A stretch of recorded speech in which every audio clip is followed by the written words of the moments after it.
The envelope hit the lawyer's table with a sound that shattered Lena Carter's world. Inside, surveillance footage that would either save her or destroy her completely. Her husband's attorney smiled like a predator who'd just cornered wounded prey.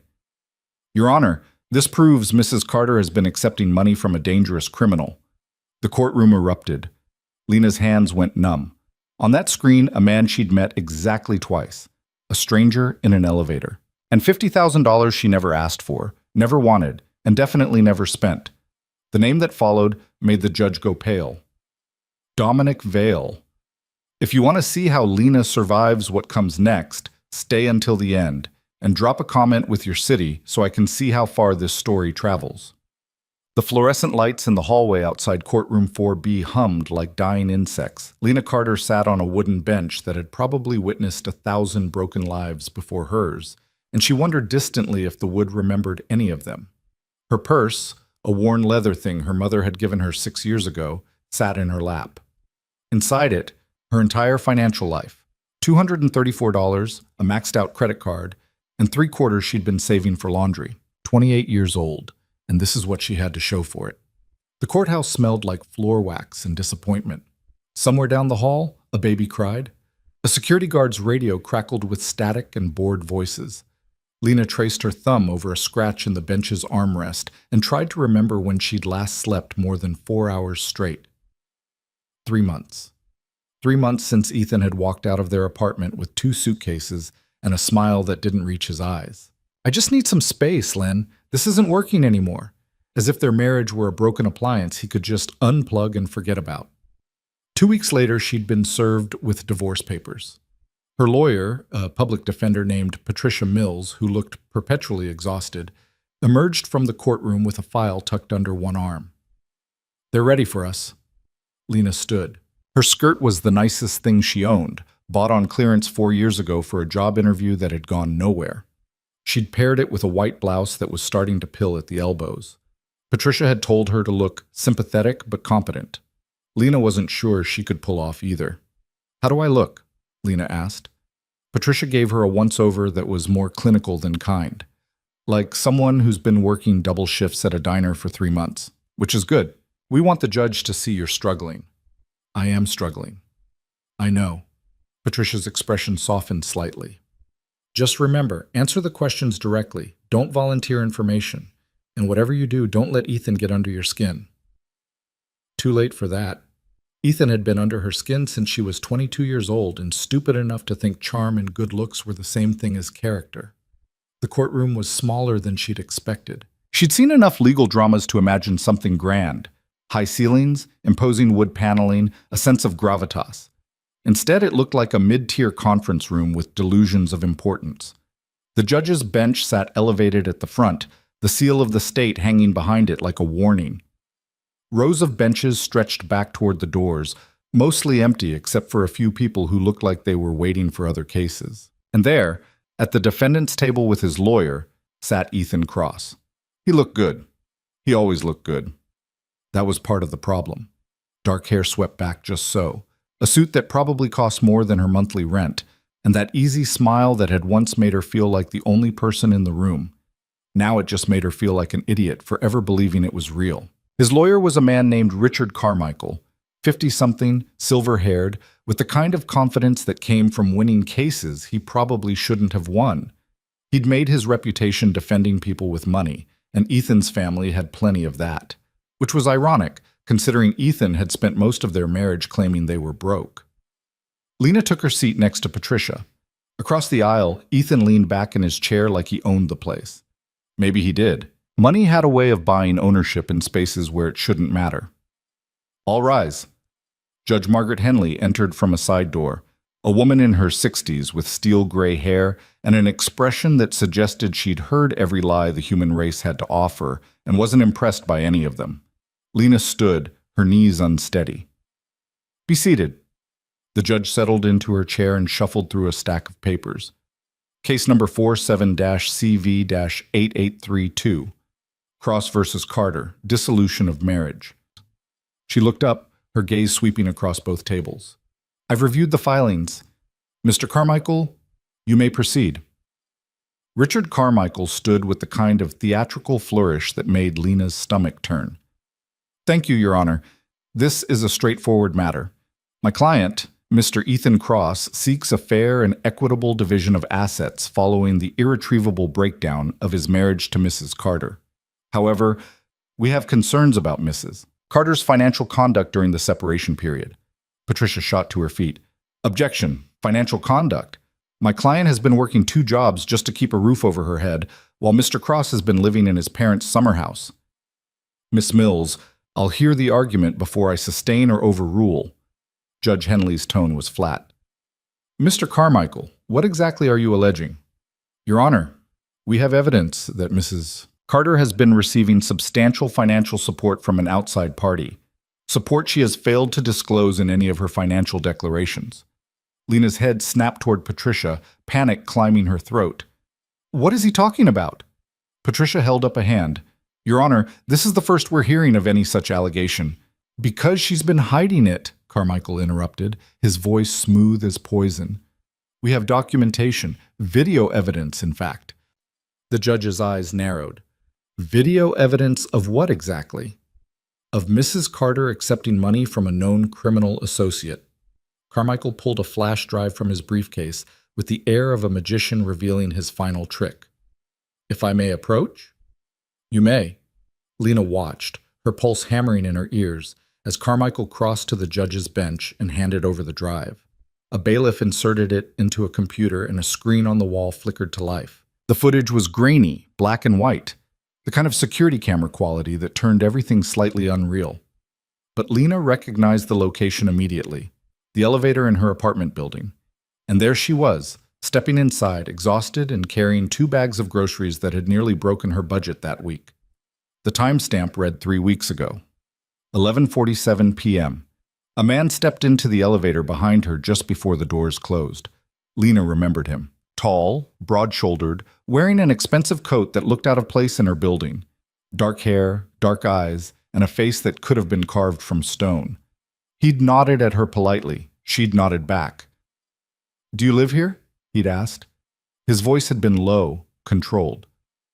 Yeah, 3rd floor. Quiet building. Mostly. That had been the extent of their conversation.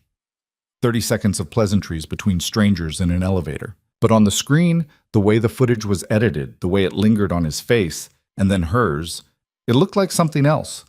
Like a meeting, like conspiracy. The elevator stopped on the 3rd floor. Lena stepped out. The man stayed inside. The doors closed. That's it? Patricia stood again. That's your evidence? My client exchanged pleasantries with someone in an elevator? That's part 1, Carmichael said.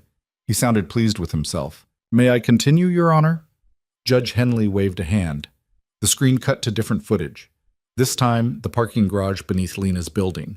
Same timestamp, but now it read 11:52 p.m. The camera had a clear view of the cars, including Lena's battered Honda Civic.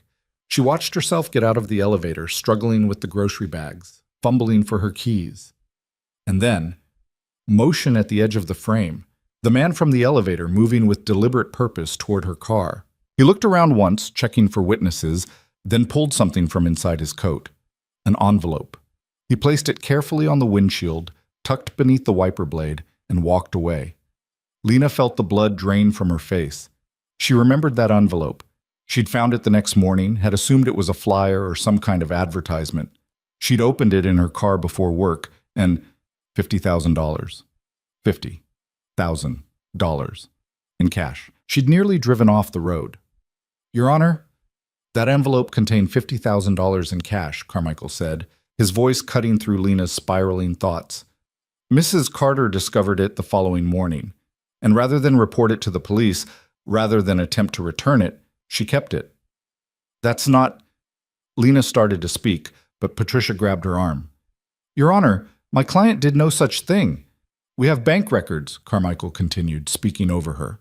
A deposit of $50,000 into an account under Mrs. Carter's name, made 2 days after this footage was recorded.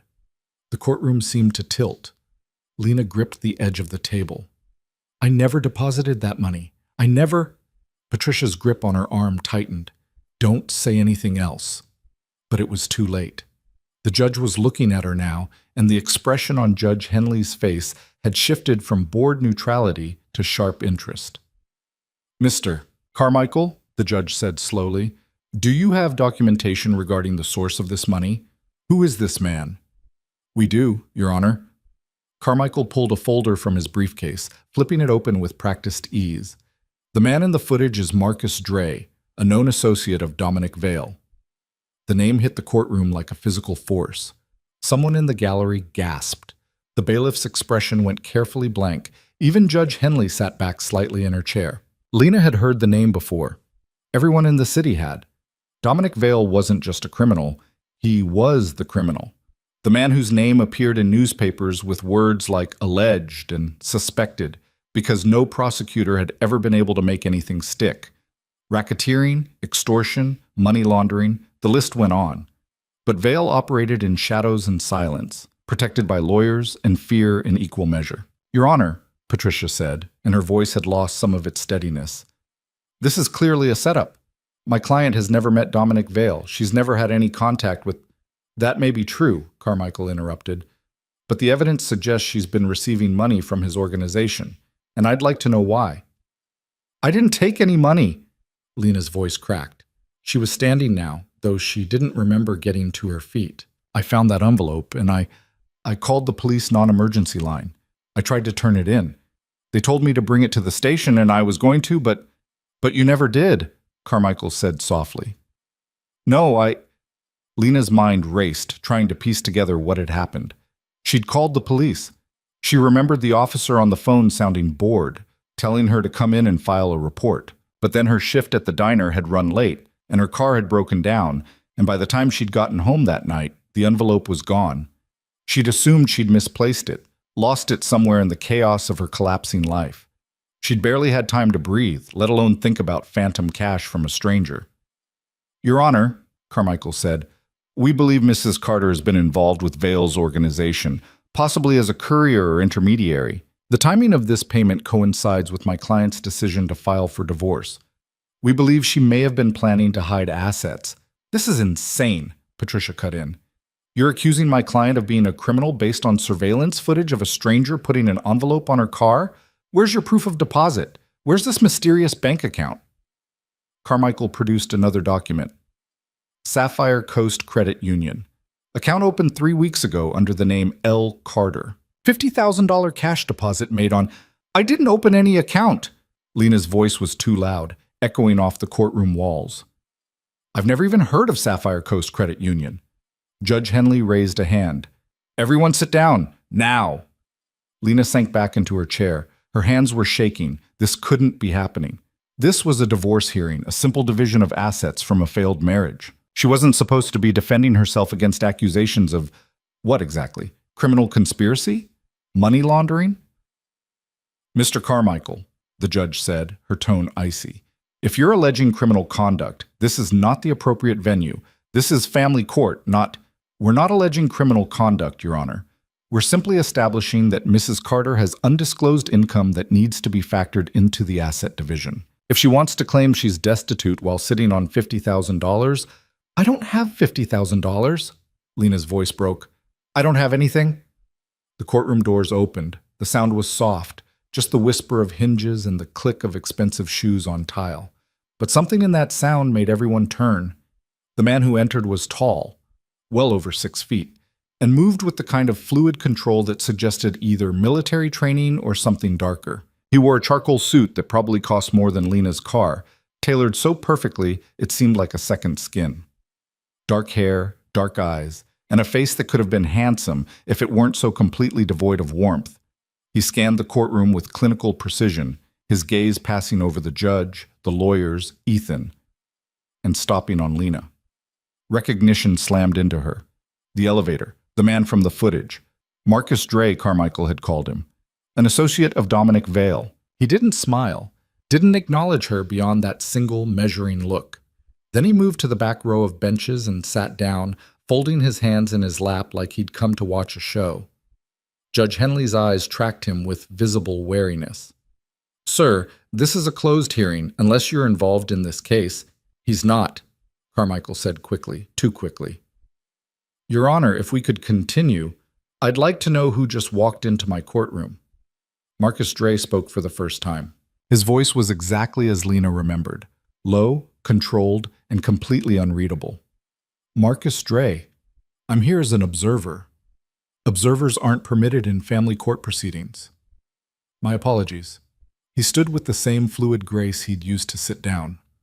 I'll wait outside. He left. The doors closed behind him, but the damage was done. His presence had confirmed everything Carmichael was claiming. Lena could see it in the judge's face, in the way Patricia had gone pale, in Ethan's barely concealed smirk. She was being framed. Someone was framing her, and she had no idea why. Your Honor, Patricia said, and Lena could hear the desperation creeping into her voice.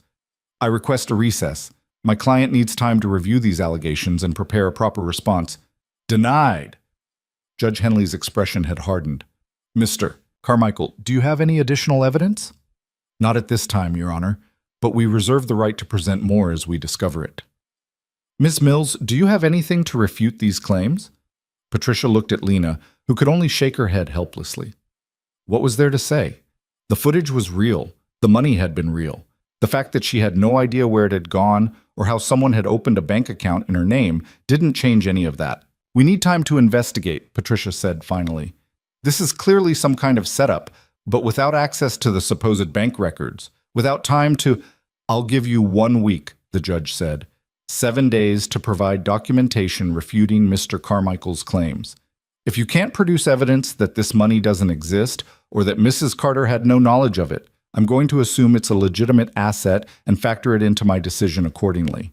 Your Honor, that's not— 1 week, Ms. Mills, and Mrs. Carter? The judge's gaze fixed on Lena, sharp and unforgiving. I strongly suggest you consult with your attorney about your legal options. If there's any truth to Mr. Carmichael's implications about your association with known criminals, you may be facing problems significantly larger than a divorce settlement. The gavel came down. Court is adjourned. Lena sat frozen as people began to move around her. Ethan stood laughing softly with his lawyer about something. Patricia gathered her files with jerky, frustrated movements. Somewhere behind her, she heard the courtroom doors open and close as spectators filed out. This wasn't real. It couldn't be real. Lena! Patricia's voice cut through the fog. We need to talk. Now! They found a small conference room down the hall. A windowless box with a table and 4 chairs that smelled like stale coffee. Patricia closed the door and turned to face her, and for the first time since this nightmare had started, Lena saw something other than exhaustion in her lawyer's eyes. Fear. Tell me the truth, Patricia said. All of it. Do you know Dominic Vale? No. Marcus Dre? I saw him once. In my elevator. That's it. That's the whole story. Patricia sat down heavily. Then someone is setting you up. The question is why? I don't know. Lena's voice came out small, defeated. I'm nobody. I work at a diner. I live in a crappy apartment. Why would someone like Dominic Vale even know I exist? I don't know, but that man, Marcus Dre, showing up in the courtroom today? That wasn't a coincidence. Someone wanted the judge to see him, wanted to make the connection explicit. What do I do? Patricia rubbed her temples. Honestly, I have no idea. This is so far outside my area of expertise, She stopped, took a breath. I can try to track down that bank account, prove it's fraudulent, but if Vale's organization is behind this, they'll have covered their tracks. And if we go to the police with accusations against him— She trailed off, but Lena understood the implication. People who accused Dominic Vale of crimes had a way of disappearing. I need to get out of here, Lena said. Her chest felt tight, like she couldn't get enough air. I need to— A knock on the door. Patricia and Lena both froze. Then Patricia stood, moving to the door with visible reluctance. Who is it? Bailiff Rodriguez. Someone's asking to speak with Mrs. Carter. We're in a private consultation. He says it's urgent. Patricia shot Lena a look. Lena shook her head frantically. She didn't want to talk to anyone, didn't want to face whatever was waiting on the other side of that door. But Patricia opened it anyway. Marcus Dre stood in the hallway, his expression unreadable. Mrs. Carter, he said quietly, I apologize for the intrusion, but my employer would like a word with you. Absolutely not. Patricia stepped between them. My client isn't going anywhere with. It's not a request, Marcus said, and though his tone didn't change, something in it made the temperature in the hallway seem to drop. Ms. Mills, you're welcome to accompany her. In fact, my employer insists on it. He wants this conversation to be entirely transparent. Your employer, Patricia said slowly, being Dominic Vale. Marcus didn't confirm or deny. He simply stepped aside and gestured toward the elevator at the end of the hall. There's a car waiting downstairs. This will take 30 minutes of your time. After that, you're free to leave. Lena found her voice. And if I say no? Marcus looked at her, and for just a moment, something almost like sympathy flickered across his face. Mrs. Carter, someone went to a lot of trouble to put you in that courtroom today, to make you look guilty of something you didn't do. Don't you want to know why? Yes, she did. But she also knew that getting into a car with associates of a crime lord was possibly the stupidest thing she could do. Patricia grabbed her arm. Lena, this is a terrible idea. I know. Lena's voice was steady, steadier than she felt. But he's right. I need to know what's happening. Then we're calling the police. And tell them what? Marcus's question was almost gentle. That you're being offered a conversation? The police can't help you with this, Ms. Mills, but my employer can. Patricia looked like she wanted to argue, but she also looked like she'd dealt with enough criminals to know when the law couldn't protect her client. If anything happens to her, nothing will happen to her, Marcus said. You have my word. As if the word of a criminal meant anything. But Lena was already walking toward the elevator. The car was exactly what she'd expected, a black SUV with tinted windows and leather seats that probably cost more than her annual salary. Marcus opened the back door and waited for her and Patricia to climb inside. Then he closed it and moved to the front passenger seat. The driver, a younger man with a scar running down his left cheek, pulled smoothly into traffic without a word. Where are we going? Patricia demanded. Not far, Marcus said. They drove in silence through downtown, past the business district and into an area Lena didn't recognize. Older buildings here, converted warehouses and industrial spaces that had been bought up and transformed into upscale lofts and restaurants. The kind of neighborhood where young professionals paid obscene rent to live in authentic urban environments. The SUV pulled into an underground parking garage and descended 3 levels before stopping. Marcus got out and opened their door. They were in a private parking area, separated from the rest of the garage by a security gate. Only 2 other vehicles were present, another black SUV and a silver Mercedes that looked like it belonged in a museum. This way? Marcus led them to an elevator, private, requiring a key card to access. They rode up in silence. Lena watched the numbers climb. 10th floor, 15th, 20th. The elevator stopped on the 23rd floor. The doors opened onto a space that stole Lena's breath. Floor-to-ceiling windows overlooked the city, glass walls offering a panoramic view that stretched for miles. The interior was minimalist, leather furniture, dark wood accents, art that Lena suspected was worth more than her life. Everything spoke of money and power and control. And standing by the windows, hands clasped behind his back, was a man who could only be Dominic Vale. He turned as they entered. Lena had expected someone older, harder. The newspapers made him sound like a relic from another era, a throwback to organized crime's glory days. But Dominic Vale looked like he was in his mid-30s, dark-haired and sharp-featured, with the kind of presence that filled a room without effort. He wore a simple black shirt and slacks, no tie, and moved with the easy confidence of someone who'd never had to prove himself to anyone. Mrs. Carter, his voice was smooth, cultured. Thank you for coming. I didn't have much choice, Lena said, a slight smile. Everyone has choices. You chose to hear what I have to say. I appreciate that. He gestured to the seating area. Please, sit. Patricia positioned herself between Lena and Vale. Mr. Vale, I don't know what you think you're accomplishing here, but my client has nothing to say to you. I'm not looking for her to say anything, Ms. Mills. I'm looking to provide information. Vale sat down across from them, crossing one leg over the other. Lena, may I call you Lena? No. Another smile, this one slightly wider. Mrs. Carter, then. I imagine you have questions about what happened in that courtroom today. You think? The footage was real. The money was real. But you didn't take it. In fact, you tried to turn it into the police. Lena's breath caught. How did you? Because I was the one who had Marcus leave it on your car. And I was the one monitoring what you did afterward. Vale leaned forward slightly. You called the non-emergency police line at 6:47 a.m. You spoke with Officer Davidson. You told him you'd found a suspicious amount of cash and wanted to know the proper procedure for turning it in. He told you to bring it to the station and file a report. How do you know all that? Because I own Officer Davidson. Vale's expression didn't change. Among others, when you didn't show up at the station, I had the money retrieved from your apartment. Then I waited to see what you'd do next. This is insane, Patricia said. You're admitting to testing someone. Vale's gaze never left Lena's face. Your husband, ex-husband, soon enough, stole from me. $50,000 to be precise. Money that was meant for a business arrangement that fell through because of his incompetence and greed. Ethan stole from you? Lena's voice was barely a whisper. 6 months ago. He was working as a financial consultant for a firm I have interests in. He embezzled the money, thinking he was clever enough to hide it. He wasn't. Vale sat back. When I discovered the theft, I had a choice. I could handle it the traditional way, which would involve a significant amount of unpleasantness for Mr. Cross. Or I could be creative. Creative, Patricia repeated. You framed my client. I didn't frame anyone. I conducted a test. Vale's tone remained conversational. I knew Ethan was married. I knew he and his wife were separating.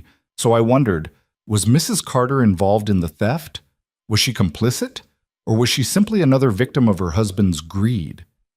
So you left $50,000 on my car to see what I'd do with it, Lena said slowly. Exactly. If you'd kept the money, if you'd tried to hide it or spend it, I would have known you were part of the problem. But you didn't. You tried to do the right thing, which told me everything I needed to know. Lena's hands clenched into fists. You could have just asked me. People lie. Actions are more honest. Vale glanced at Patricia. Your lawyer is going to tell you that nothing I'm saying here is admissible in court. She's right. Which is why I'm going to make this very simple. He pulled a folder from the table beside him and slid it across to Lena. Inside, you'll find documentation proving that the bank account at Sapphire Coast Credit Union is fraudulent. It was opened by Ethan 3 weeks ago using forged credentials in your name. The money was deposited and immediately transferred to an offshore account he controls. Lena opened the folder with shaking hands. Bank statements, wire transfer records, copies of forged identification. It was all there, meticulously documented. Why? Her voice cracked. Why would he do this? To discredit you. To make you look like a criminal so the judge would rule in his favor. He knew about my test. Knew Marcus had left the money, so he decided to use it against you. Vale's expression hardened. Your husband is a greedy, stupid man, Mrs. Carter, and he made the mistake of thinking he could outsmart both of us. Patricia was reading over Lena's shoulder. If this is real, it's real, and it's yours. Take it to the judge. Clear your name. Vale stood. But understand something, Ethan Cross still owes me $50,000, plus interest, and I intend to collect. Lena looked up at him. What does that have to do with me? Nothing, unless you want it to. Vale moved to the windows, looking out over the city. You're free to walk away from this, Mrs. Carter. Take the documentation, win your divorce, rebuild your life. I won't interfere, but I'm also offering you an alternative, which is work for me. The words hung in the air like smoke. Patricia stood. Absolutely not. Hear me out. Vale turned back to face them. You work 2 jobs, barely make rent, and you're about to walk away from a marriage with nothing. I'm offering you an opportunity. Legitimate work. I own several businesses, restaurants, real estate holdings, investment firms, all entirely legal. I need someone smart, trustworthy, and invisible. Someone who can move through spaces without being noticed. You want to hire me, Lena said slowly. To do what exactly? Administrative work. Initially, you'd be an assistant to one of my property managers, salary, benefits, and enough to pay your bills without working yourself to death. Vale's expression was unreadable. Nothing illegal. Nothing dangerous.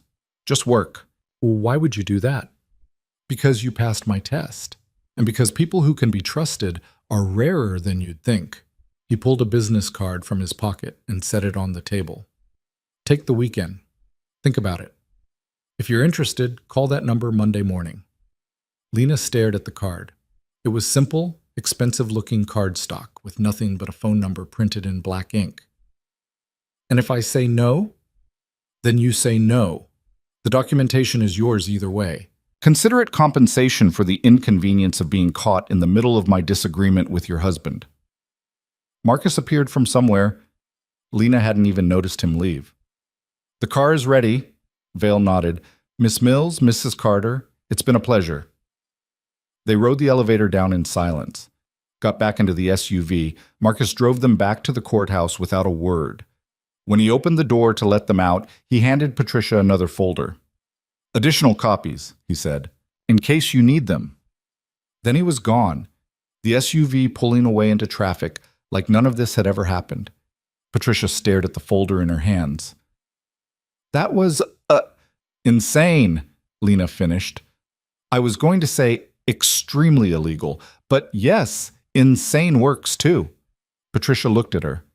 You're not actually considering his offer. Lena didn't answer.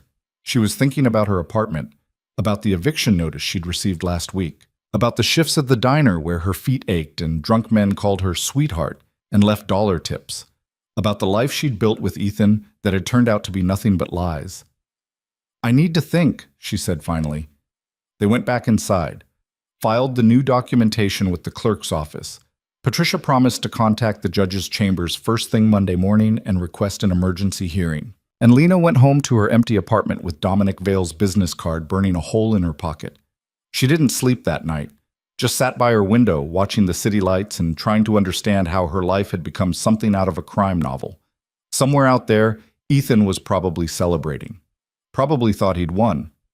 Somewhere out there, Dominic Vale was probably already planning whatever came next. And Lena Carter, broke, exhausted, invisible, sat in the dark and wondered if maybe, just maybe, being invisible was exactly what had saved her life. Her phone buzzed, a text from an unknown number. The offer stands, but I should mention, your husband is planning something. Watch your back. M. Marcus. Had to be. Lena deleted the message and turned off her phone. Tomorrow, she would call Patricia.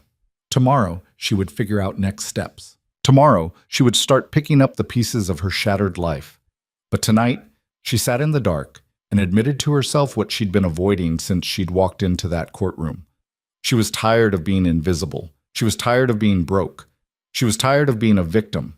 And if Dominic Vale was offering her a way out, even one that terrified her, she was going to seriously consider taking it. The city glittered below her window, full of possibility and danger in equal measure.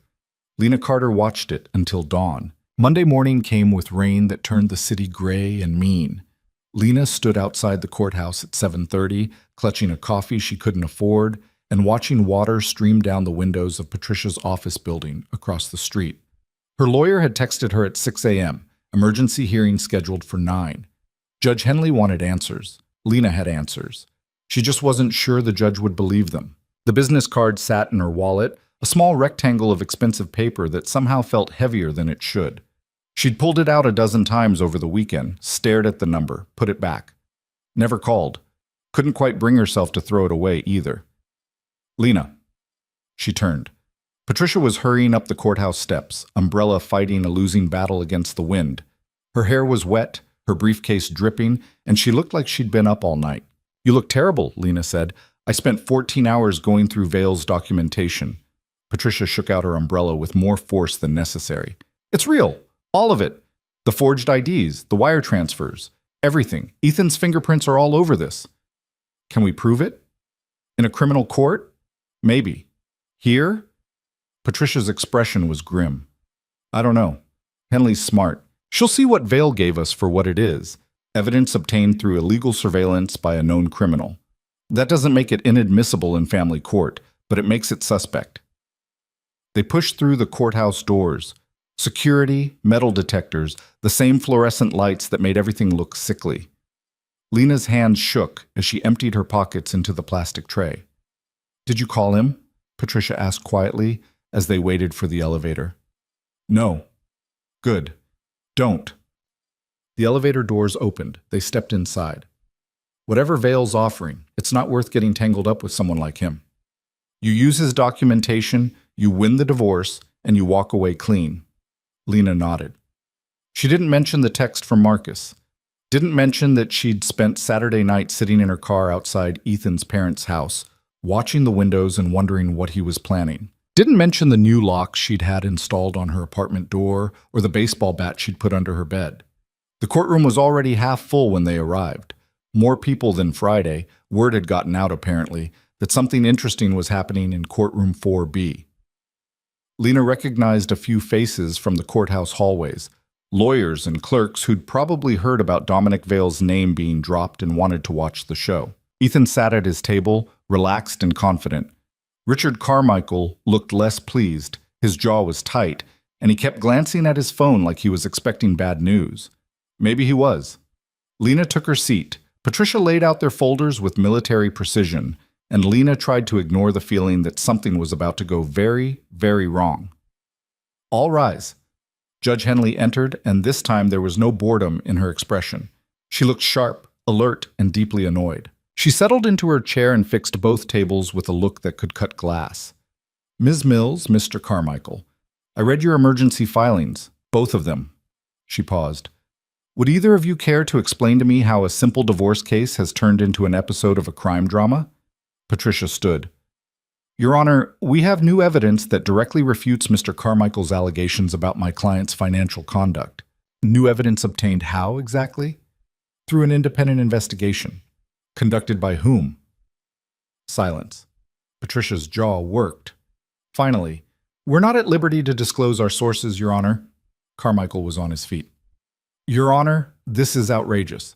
Ms. Mills is obviously working with—" "Sit down, Mr. Carmichael." Henley's voice was ice.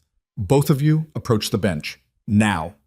Lena watched Patricia walk to the judge's bench, Carmichael beside her. They spoke in low voices, urgent and angry.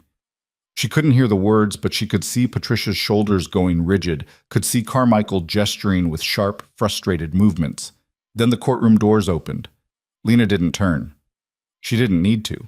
She could feel the shift in the room, the way conversations died mid-sentence, the way the bailiff's hand moved instinctively toward his radio. Marcus Dre walked down the center aisle like he owned it. He didn't look at anyone, didn't acknowledge the stares. He just moved to the same back row bench he'd occupied Friday and sat down.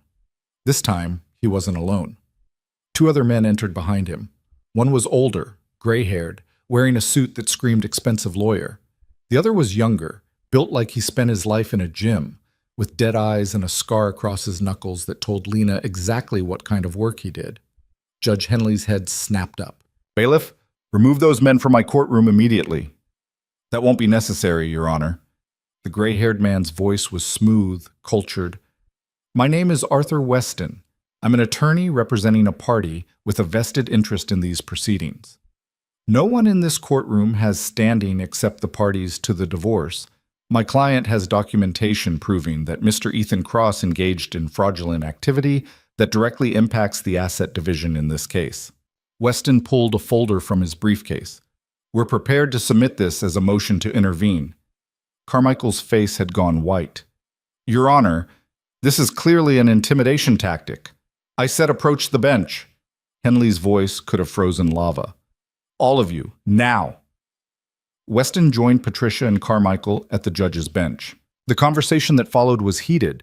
Lena could see Henley's face darkening, could see Carmichael making wild gestures, could see Patricia standing very still, like she was trying not to get caught in the crossfire. Finally, Henley waved them back to their seats.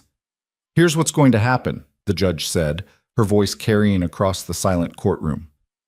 "Mr. Weston, I'm going to allow you to submit your documentation for review. I'm not granting your motion to intervene, but I'll consider the evidence if it's relevant to the asset division. Mr. Carmichael, I'm giving you 1 hour to review whatever Mr. Weston provides and prepare a response. Miss Mills, same for you. We're in recess until 11 o'clock, at which point I expect all parties to return prepared to explain to me exactly what is going on without turning my courtroom into a circus. She paused. And if I see any more surprise witnesses walking through those doors, I'm holding everyone in contempt. Am I clear? A chorus of "Yes, Your Honor" echoed through the room. The gavel came down. Lena sat frozen as people began to move. Weston approached their table, handed Patricia a thick folder, and left without a word. Carmichael was already on his phone, speaking in urgent, clipped tones. Ethan looked like he was about to be sick. "Come on." Patricia grabbed Lena's arm. "Conference room, now." They fled to the same windowless box they'd used Friday. Patricia slammed the door and locked it, then dropped the folder on the table like it might explode. "I told you to stay away from Vale." "I didn't call him," Lena protested. "I swear I didn't." "Then how did his lawyer show up with documentation? How did Marcus Dre know to be here?" Patricia paced the small room like a caged animal. "Vale is making moves, Lena. He's using your case to go after Ethan, and you're caught in the middle." "Maybe I want to be in the middle." The words came out before Lena could stop them. Patricia stopped pacing. "What?" "Ethan tried to destroy me. He stole money from a criminal, then tried to make it look like I was involved so he could walk away with everything." Lena's voice was shaking. "If Vale can prove that, if he can make Ethan pay for what he did, at what cost?" Patricia sat down heavily. "You think Vale is doing this out of the goodness of his heart? He wants something, Lena. And when men like him want something, they don't stop until they get it." Lena didn't have an answer for that. They spent the next hour going through Weston's documentation. It was even more thorough than what Vale had given them Friday. Bank records, surveillance footage, testimony from witnesses who'd seen Ethan setting up the fraudulent account. There were even recordings of phone calls between Ethan and Carmichael discussing how to use the fabricated evidence against Lena. "This is a prosecutor's dream," Patricia said quietly. "If this goes to the DA, Ethan's looking at fraud charges, identity theft, maybe even conspiracy." "Good." Patricia looked at her. "You mean that?" "He tried to ruin me." "Yeah, I mean it." At 11 o'clock, they returned to the courtroom. Ethan was already there, but Carmichael was absent. In his place sat a different lawyer, a woman in her 40s with iron gray hair and an expression that suggested she was deeply unhappy to be there. "Your Honor," the woman said as soon as Henley entered, "my name is Sandra Levine. I've been retained to represent Mr. Cross in these proceedings. Mr. Carmichael has withdrawn from the case due to a conflict of interest." "How convenient," Henley said dryly. "Ms. Levine, have you had time to review the documentation provided by Mr. Weston?" "I have, Your Honor, and I've had a lengthy conversation with my client." Levine glanced at Ethan, who looked like he wanted to disappear into the floor. "Mr. Cross has asked me to convey his willingness to settle this matter immediately and favorably to Mrs. Carter." Lena's breath caught. Patricia was on her feet. "Define favorably." "Mr. Cross withdraws all allegations regarding Mrs. Carter's financial conduct. He agrees to a clean division of assets with Mrs. Carter receiving 60%. He waives all claims to spousal support and agrees to pay Mrs. Carter's legal fees. In exchange, Mrs. Carter agrees not to pursue criminal charges related to the fraudulent bank account." The courtroom went silent. "Your Honor," Patricia said slowly, "we need time to review." "We accept," Lena said. Every head in the room turned toward her. "Lena," Patricia hissed, "you can't just—" "I accept his settlement." Lena stood up, meeting Ethan's eyes across the courtroom. He looked smaller than she remembered. Scared? Good. "I want this over. Today. Now." Henley leaned back in her chair. "Mrs. Carter, do you understand what you're agreeing to? If you accept this settlement, you're waiving your right to pursue criminal charges against your husband for fraud." "I understand." "Your lawyer is going to advise against this." "I don't care." Patricia grabbed her arm. "Lena, we need to talk about this." "No." Lena pulled free. "I'm done talking. I'm done with lawyers and courtrooms and fighting over scraps of a life that was never real to begin with. If Ethan wants to give me 60% and walk away, fine, I'll take it and move on." "Ms. Mills?" The judge's voice was gentle. "Do you need time to consult with your client?" Patricia looked at Lena for a long moment. Then she sighed. "No, Your Honor. If Mrs. Carter wants to accept the settlement, I'll draw up the paperwork. Ms. Levine? We're prepared to sign immediately, Your Honor. Then let's make this official. The next hour passed in a blur of paperwork and signatures. The settlement was drawn up, reviewed, signed. Ethan kept his head down the entire time, never once looking at Lena. She wondered if he knew how close he'd come to criminal prosecution, wondered if he understood that the only reason he was walking out of this courtroom a free man was because she'd chosen to let him go. Or maybe he didn't know. Maybe he thought he'd gotten away with it. It didn't matter anymore. Judge Henley declared the marriage dissolved. Ethan and his new lawyer left immediately, practically running for the doors. Patricia gathered her files with tight, controlled movements. I need to get back to my office, she said. Process the final documents. You should have your settlement check within 48 hours. Thank you. Lena meant it. For everything. Patricia studied her face. You're going to call him, aren't you? Vale. Lena didn't answer. Be careful, Lena. Men like Dominic Vale don't do favors out of kindness. Whatever he did for you today, he'll expect repayment, and it won't be money he asks for. Then she was gone, and Lena was alone in the courtroom except for the bailiff, who was straightening chairs and pretending not to listen. Her phone buzzed. Car waiting outside. Back entrance. Emlina stared at the message. She could ignore it, could walk out the front doors, get on a bus, go home to her apartment and her regular life. The settlement would give her enough money to quit the diner, maybe go back to school, start over clean. She could walk away. Instead, she found herself moving toward the back of the courthouse, through the administrative corridors where lawyers and clerks hurried past with files and coffee. The rear exit was mostly used for deliveries and employees who wanted to avoid the press that sometimes gathered out front. The black SUV was parked exactly where Marcus's text had said it would be. The back door opened as she approached. Marcus sat inside, wearing the same expensive coat as the day they'd met in the elevator. He gestured to the seat beside him. Lena climbed in. The door closed. The driver pulled into traffic, and Marcus handed her a bottle of water like they did this every day. You handled that well, he said. I didn't have much choice. You had every choice. You chose to end it. Marcus looked at her with something that might have been respect. Not everyone knows when to walk away from a fight. I didn't walk away. I just decided the fight wasn't worth having. Smart.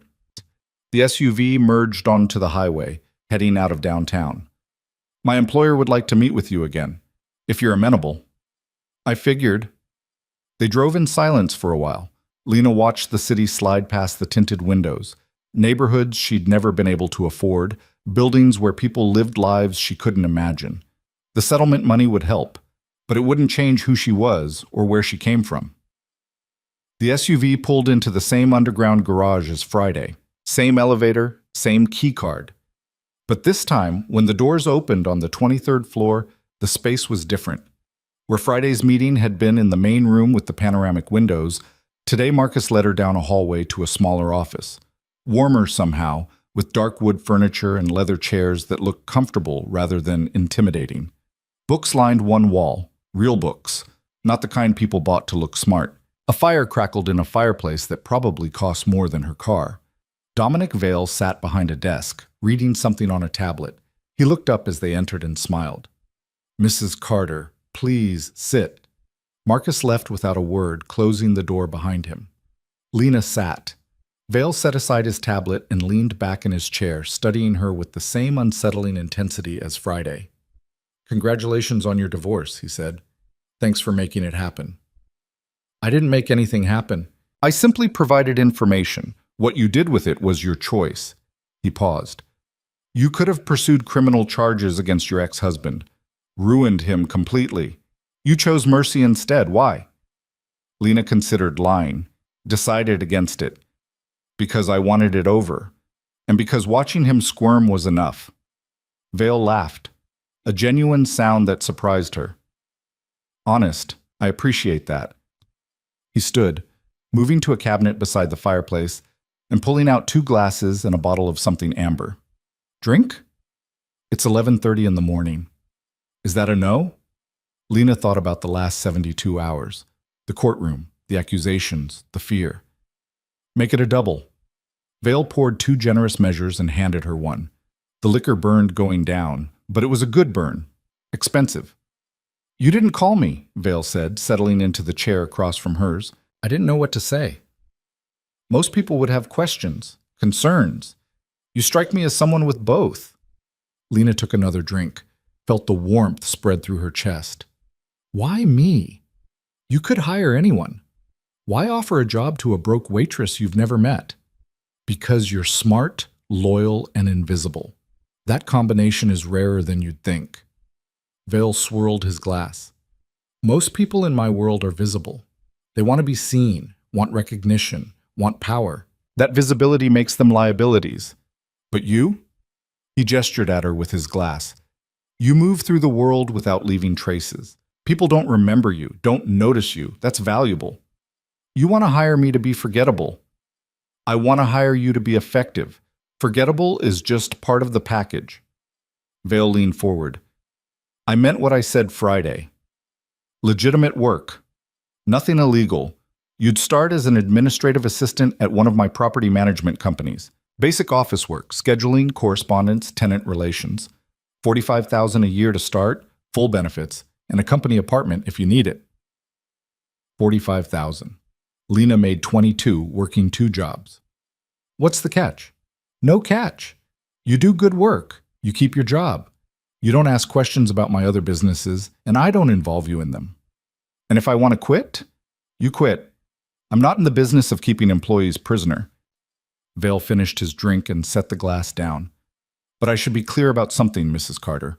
Once you're in my world, even on the legitimate side of it, you'll see things, hear things, meet people who exist in gray areas. If that makes you uncomfortable, walk away now. I won't hold it against you. Lena looked at him, really looked.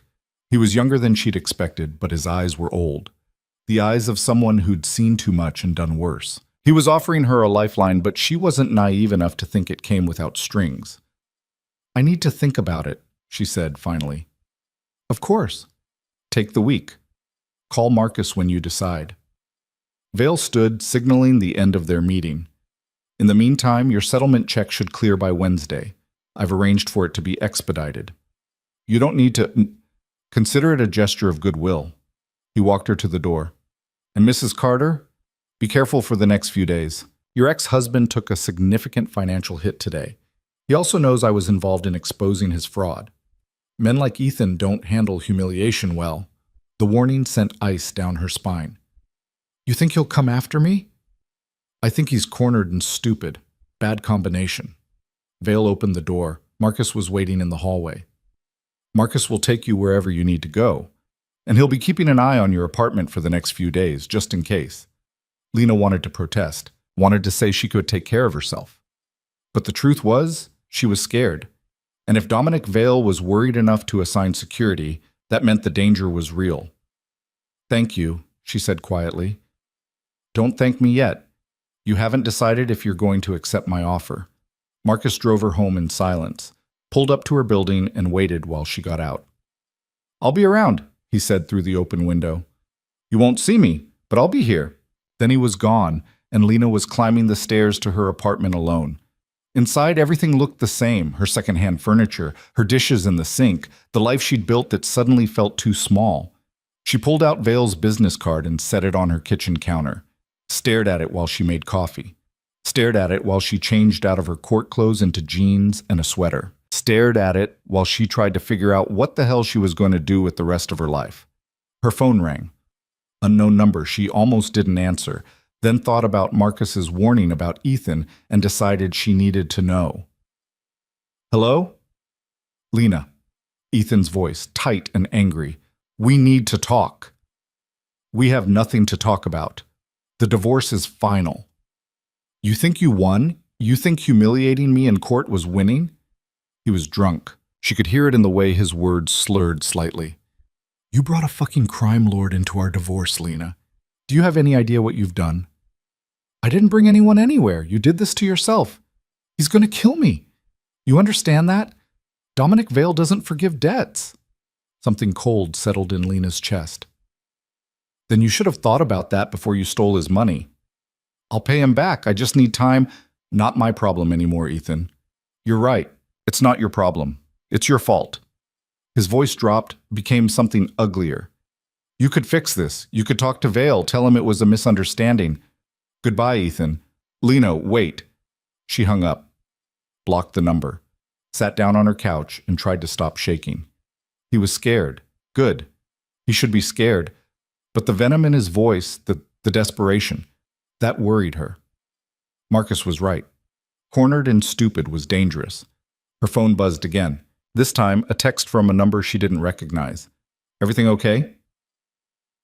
Marcus. Watching. Ex-husband called, drunk and angry. The response came immediately. He won't get near you. Promise. Lena stared at that message for a long time. A stranger, a criminal's associate, was offering her protection. Was probably sitting in a car outside her building right now, making sure Ethan didn't try anything stupid. She should have been terrified. Should have called the police, filed a restraining order, done things the legal way. Instead, she felt safer than she had in months. She picked up Vale's business card, turned it over in her hands, thought about $45,000 a year and benefits and a company apartment.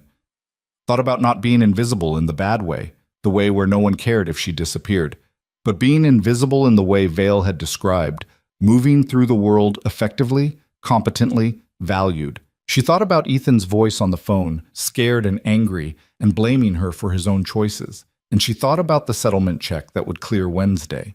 Enough money to start over. But start over doing what? Another waitressing job? Another degree she couldn't afford?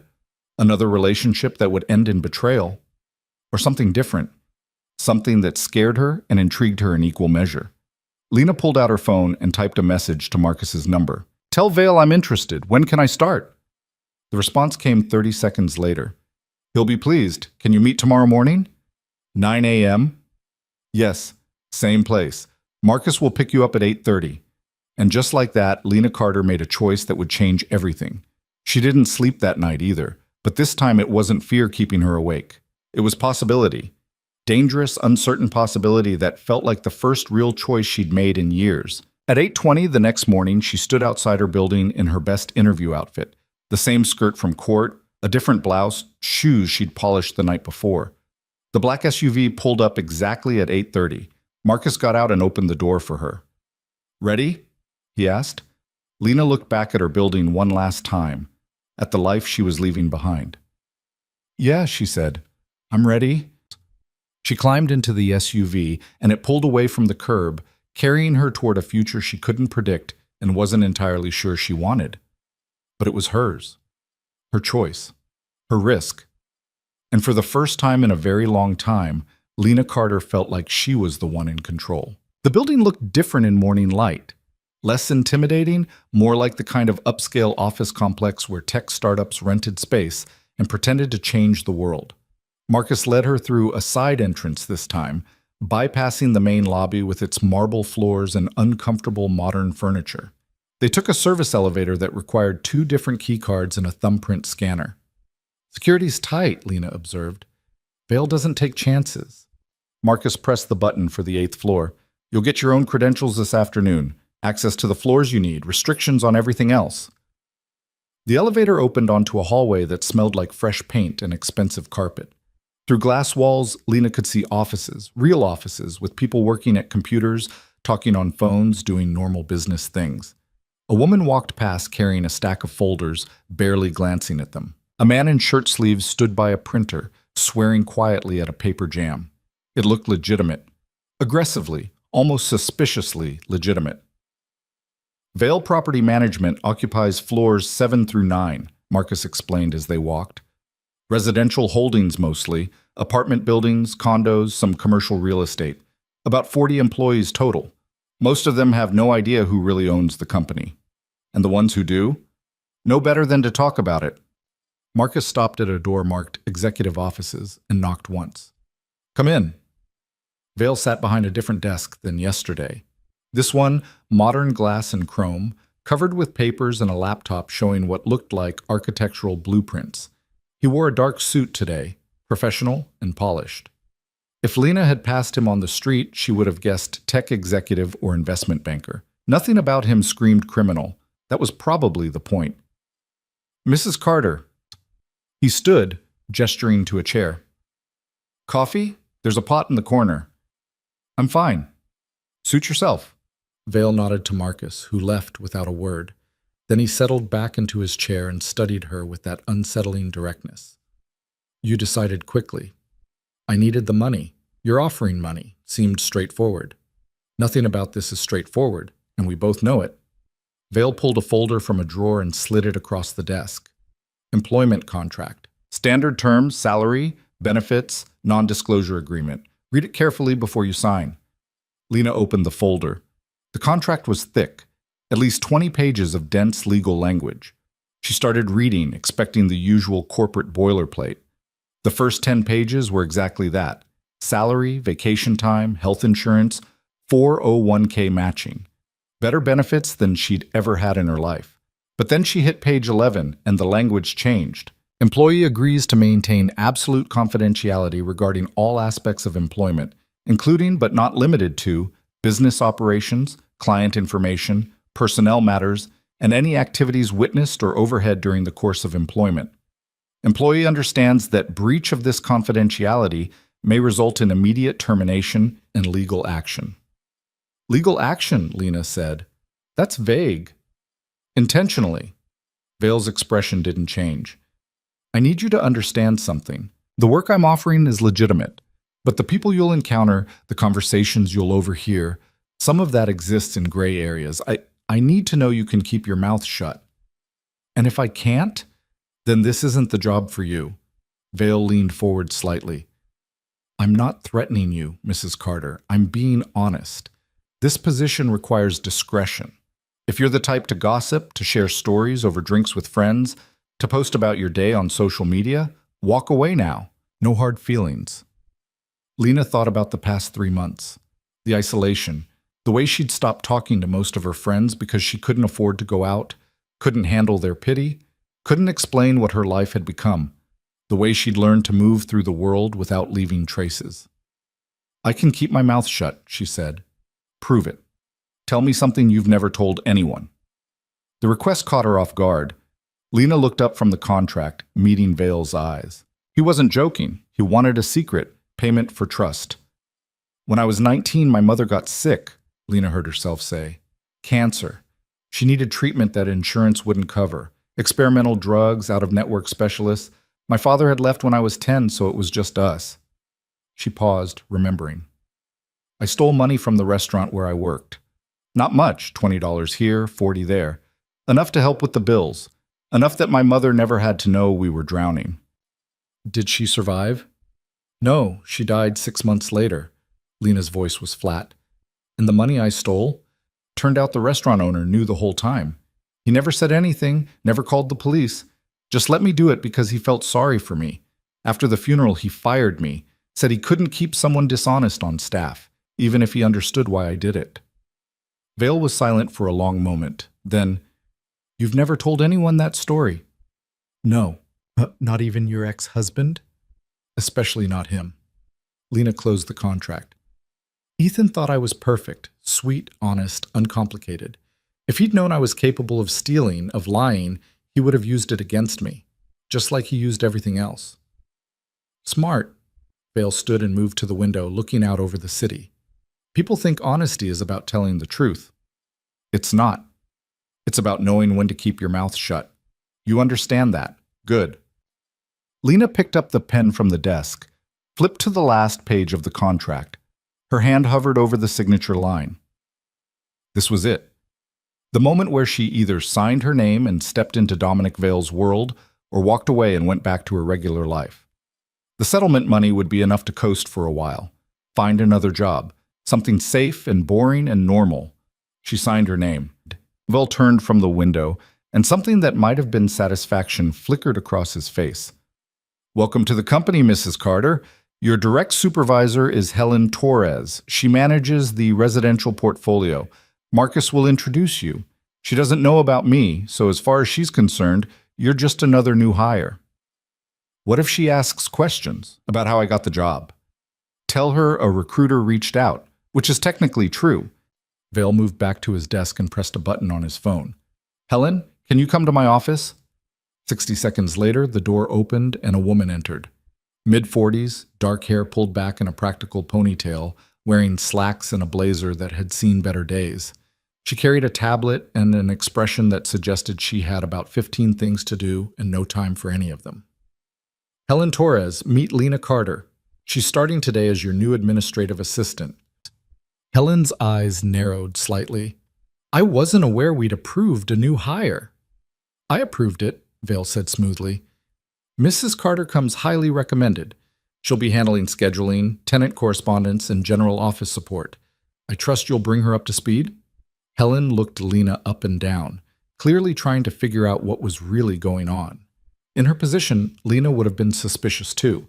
New hires appearing out of nowhere, approved by ownership without proper procedure. But Helen was smart enough not to push. Of course. Welcome aboard, Lena. Helen's handshake was firm, professional.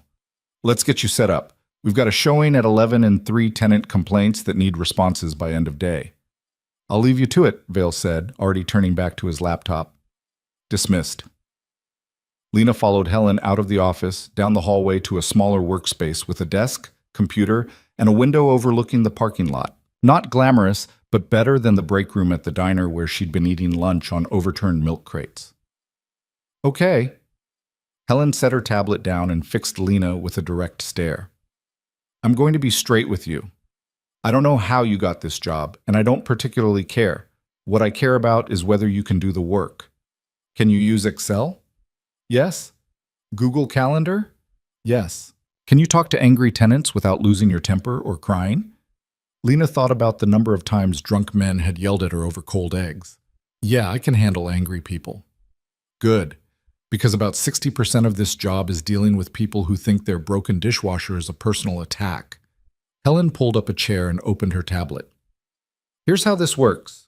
We manage 32 residential properties across the city, mostly mid-range apartments, a few luxury condos. You'll be my interface with tenants for routine issues, maintenance requests, lease questions, payment problems. Anything that doesn't require my direct attention gets filtered through you first. She spent the next 2 hours walking Lena through systems and procedures, the property management software, the vendor contact list, the standardized responses for common complaints.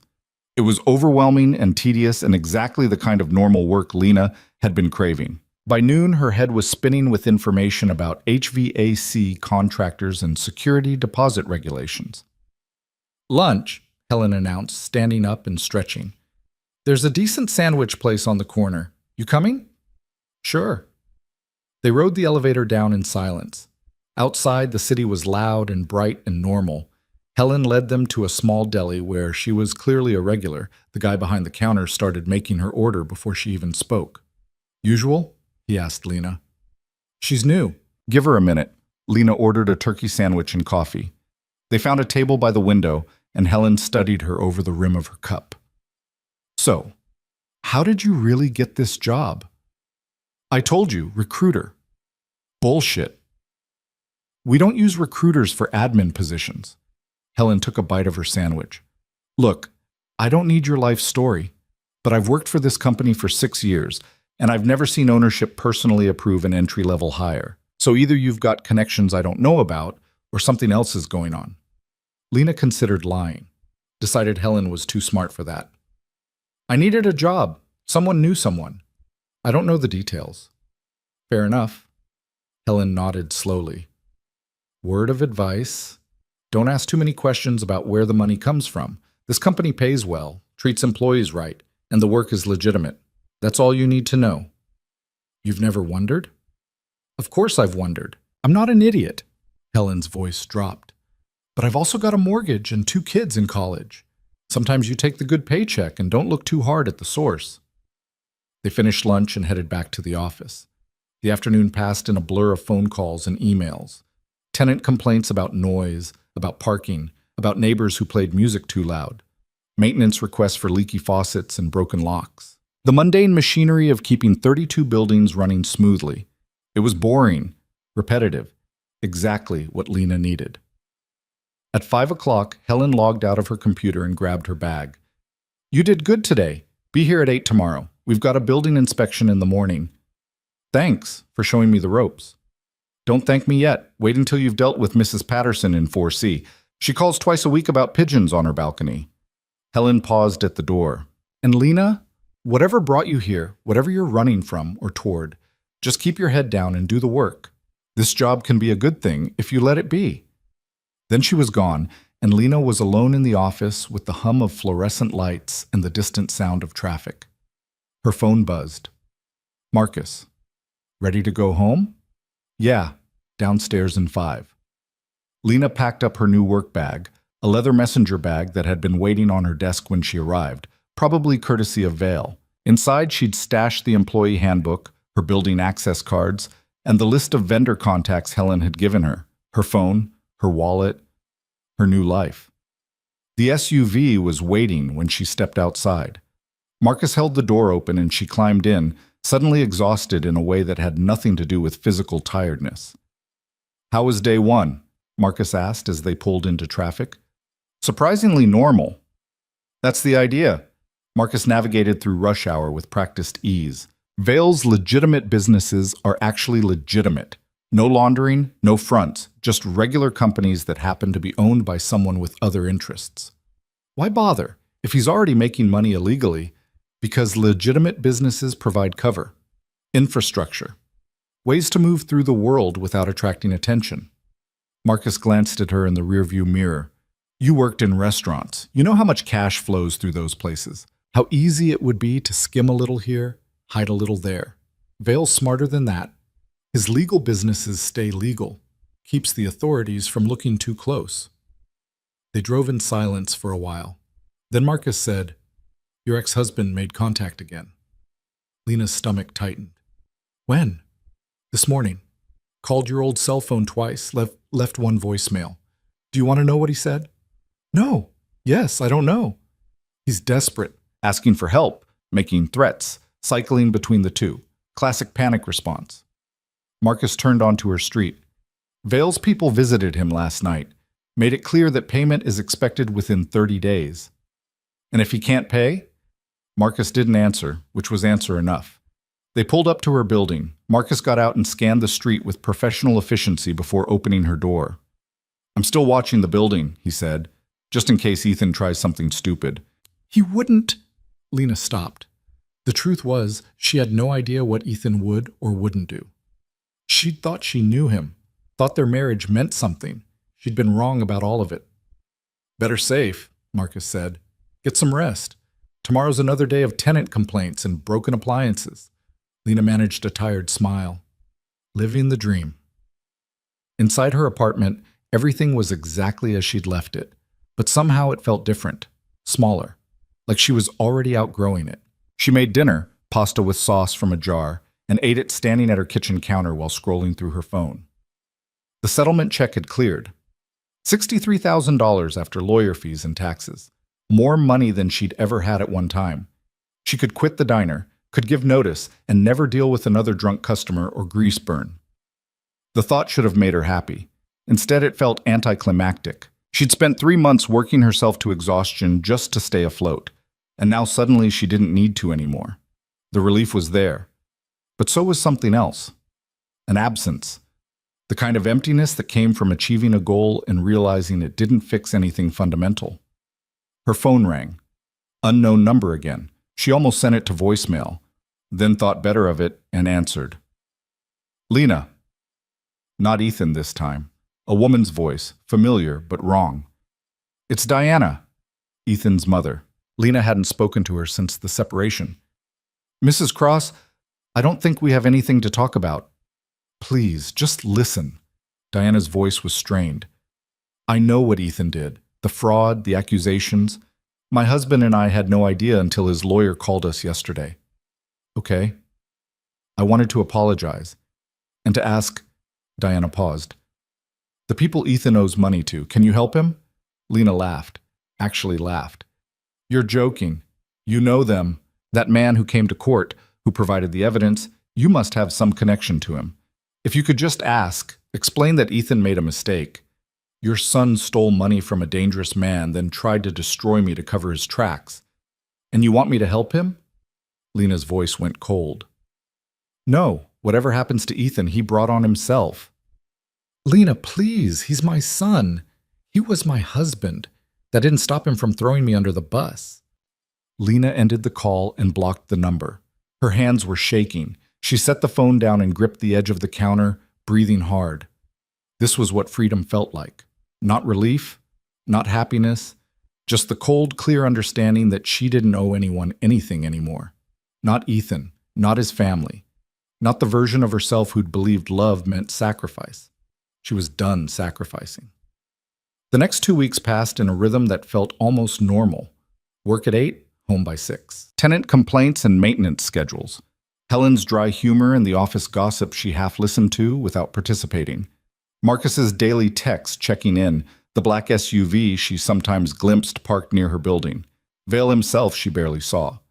He appeared occasionally in the office, always professional, always brief. Once he stopped by her desk to ask how she was settling in. She said fine. He nodded and moved on. It was almost disappointing. She'd stepped into the orbit of a crime lord and found normal office work. Then came Wednesday of the 3rd week. Lena was processing a vendor invoice when Helen appeared at her desk, looking stressed. Problem: Building 7, Unit 8F. Tenants refusing to let the maintenance crew in to fix a gas leak. Have you called her? 3 times. She's not answering, but we can see movement through the security camera. She's home, just ignoring us. Helen rubbed her temples. I need you to go over there, talk to her face to face. Sometimes that works better than phone calls. Me? I've only been here 2 weeks, which is why she might actually listen. I've been fighting with this woman for 6 months. Fresh face might help. Helen was already grabbing her keys. Come on, I'll drive. Building 7 was in a neighborhood Lena didn't recognize. Older construction, more wear and tear than the luxury properties. Helen parked in the lot and led her inside, past a lobby that smelled like cleaning products and old carpet. Mrs. Alvarez, Unit 8F, Helen explained as they climbed the stairs. 72 years old, lived here for 15 years, pays rent on time, but fights every single building upgrade. Last month, she refused to let us replace her water heater until it literally exploded. They reached 8F. Helen knocked firmly. Mrs. Alvarez, it's Helen Torres from Property Management. We need to talk about the gas leak. Silence. Mrs. Alvarez, if you don't open this door, I'm going to have to use the master key. The gas company says this is a safety hazard. The door opened 6 inches, held by a chain. An elderly woman glared out at them.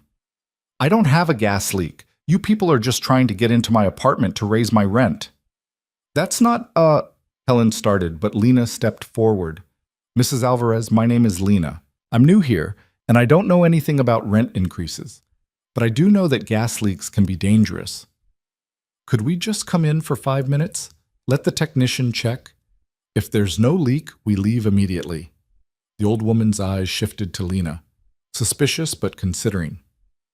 You're new? Started 3 weeks ago. You're not going to try to sell me on renovations? I don't even know what renovations you're talking about. Mrs. Alvarez studied her for another long moment. Then, surprisingly, she unchained the door and opened it. The apartment was small but neat, filled with furniture that had probably been there since the 70s.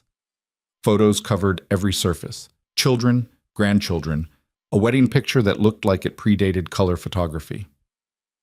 The gas company said the leak is near the stove, Helen said, trying to regain control of the situation. My stove works fine. Can we just check? Lena asked gently. Please? Mrs. Alvarez sighed and waved them toward the kitchen. Helen made a phone call, and 10 minutes later a technician arrived with a detector. He checked the stove, the connections, the wall behind it. Finally, he straightened up. Found it. Small leak in the connection valve. Easy fix, but you're lucky you called it in. Another week and this could have been serious. Mrs. Alvarez went pale. I could have died? Or caused an explosion that would have taken out half the building, the technician said cheerfully. I can fix it now if you want. Take about 20 minutes. The old woman nodded mutely. Lena stayed with her while Helen and the technician worked. Made tea. Listened to stories about Mrs. Alvarez's grandchildren and her late husband and the neighborhood back when it was different. By the time the repair was done, the old woman was actually smiling. Thank you, she said as they were leaving, for not making me feel stupid. You're not stupid, Lena said. You were protecting yourself, nothing wrong with that. Outside, Helen unlocked the car and got in without speaking. They were halfway back to the office before she said, "That was good work. I just talked to her." Most people can't do that. Can't make someone feel heard without making them feel managed. Helen glanced at her. "You've done customer service before." Waitress. 5 years. Shows you've got the touch for it. Helen pulled into the office parking lot. "I'm putting you on tenant relations full time. Forget the administrative stuff. I need you dealing with people. You're better at it than I am." Lena felt something unfamiliar stir in her chest. Pride, maybe. The sense of being good at something that mattered. "Thanks." "Don't thank me. This means you get all the difficult tenants." But Helen was smiling. That evening, Lena worked late finishing up reports. When she finally logged off, the office was empty and dark except for her desk lamp. She packed up her bag and headed for the elevator. The doors opened on the parking garage, and she stepped out and froze. Ethan leaned against her car. He looked terrible, unshaven, rumpled clothes, eyes bloodshot from drinking or lack of sleep, or both. When he saw her, he pushed off the car and took a step forward. "Lena, finally. I've been waiting for an hour." Her heart hammered against her ribs. The parking garage was empty, fluorescent lights humming overhead. No cameras in this section. She'd noticed that her first day. "How did you get in here?" "Followed someone through the gate. We need to talk." "We have nothing to talk about. Leave, Ethan." "I can't." He ran a hand through his hair, a gesture she'd once found endearing. Now it just looked desperate. "Vale's people came to my apartment again. They're serious, Lena. They're going to kill me if I don't pay." "Then pay." "I don't have $50,000. My parents cut me off after the divorce. I lost my job. I've got nothing." He moved closer. "But you do. You got the settlement money. You could help me." Lena took a step back. "Are you insane? You tried to ruin me in court and now you want me to give you money?" "I'll pay you back." "No." Her voice was steel. "Get away from my car." "Lena, please. You don't understand what these people are like. I understand perfectly. You stole from them. You lied about it. And now you're facing consequences." She pulled out her phone. "I'm calling security." Ethan's expression changed. The desperation twisted into something uglier. "You think you're so much better than me now? Working for a criminal, taking his money? I work for a property management company. Doing legitimate work. Which is more than you ever did." "You're fucking him, aren't you?" Ethan's voice rose. "That's how you really got the job, spreading your legs for—" The sound of a car door opening cut him off. Marcus emerged from the black SUV Lena hadn't even noticed parked 3 spaces away. He moved with calm, unhurried purpose, putting himself between Lena and Ethan. "Mrs. Carter," Marcus said quietly. "Are you all right?" "I'm fine." "Mr. Cross, you need to leave." Ethan stared at Marcus, and Lena watched the color drain from his face. Recognition. Fear. "I was just talking to my ex-wife. You were harassing her in a private parking garage."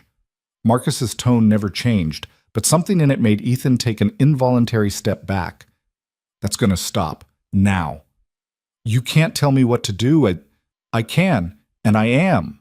Marcus pulled out his phone. "I can call the police and have you arrested for trespassing, or you can leave quietly and never contact Mrs. Carter again. Your choice." Ethan looked at Lena. She met his eyes and saw him trying to find the woman he'd married, sweet, compliant, willing to sacrifice for his sake. That woman was gone. "You're making a mistake," Ethan said, but his voice had lost its edge. "The mistake was marrying you. Everything after that is correction."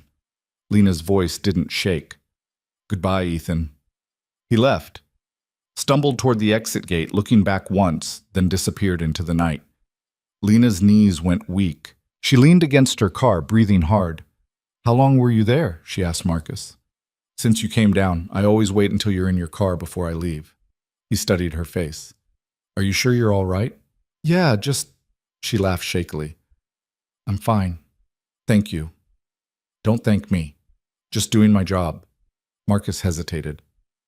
He's getting more desperate, which makes him more dangerous. "I'm going to recommend increased security. You can't follow me around forever." "No, but I can make sure he understands the consequences if he tries something like this again." Marcus opened her car door. Drive safe. I'll be behind you. Lena drove home with Marcus's headlights in her rearview mirror, solid and reassuring. When she pulled into her building's lot, he waited until she was inside before driving away. Upstairs, she locked her door and stood in the dark, trying to process what had just happened. Ethan had looked scared. Actually, genuinely scared, and she'd felt nothing. No pity, no guilt, just cold satisfaction that he was finally facing the consequences of his choices. When had she become someone who could look at another person's fear and feel nothing? Her phone buzzed. Vale wants to see you tomorrow morning. 7 a.m. M. Why? He'll explain. Lena stared at the message. Tomorrow was Saturday. She wasn't supposed to work weekends. But when Dominic Vale wanted to see you, you showed up. She set her alarm for 5:30 and went to bed. Whatever was coming, she'd face it the same way she'd faced everything else lately. Head on, without apology, and without looking back. The city looked different at 6 in the morning on a Saturday. Quieter.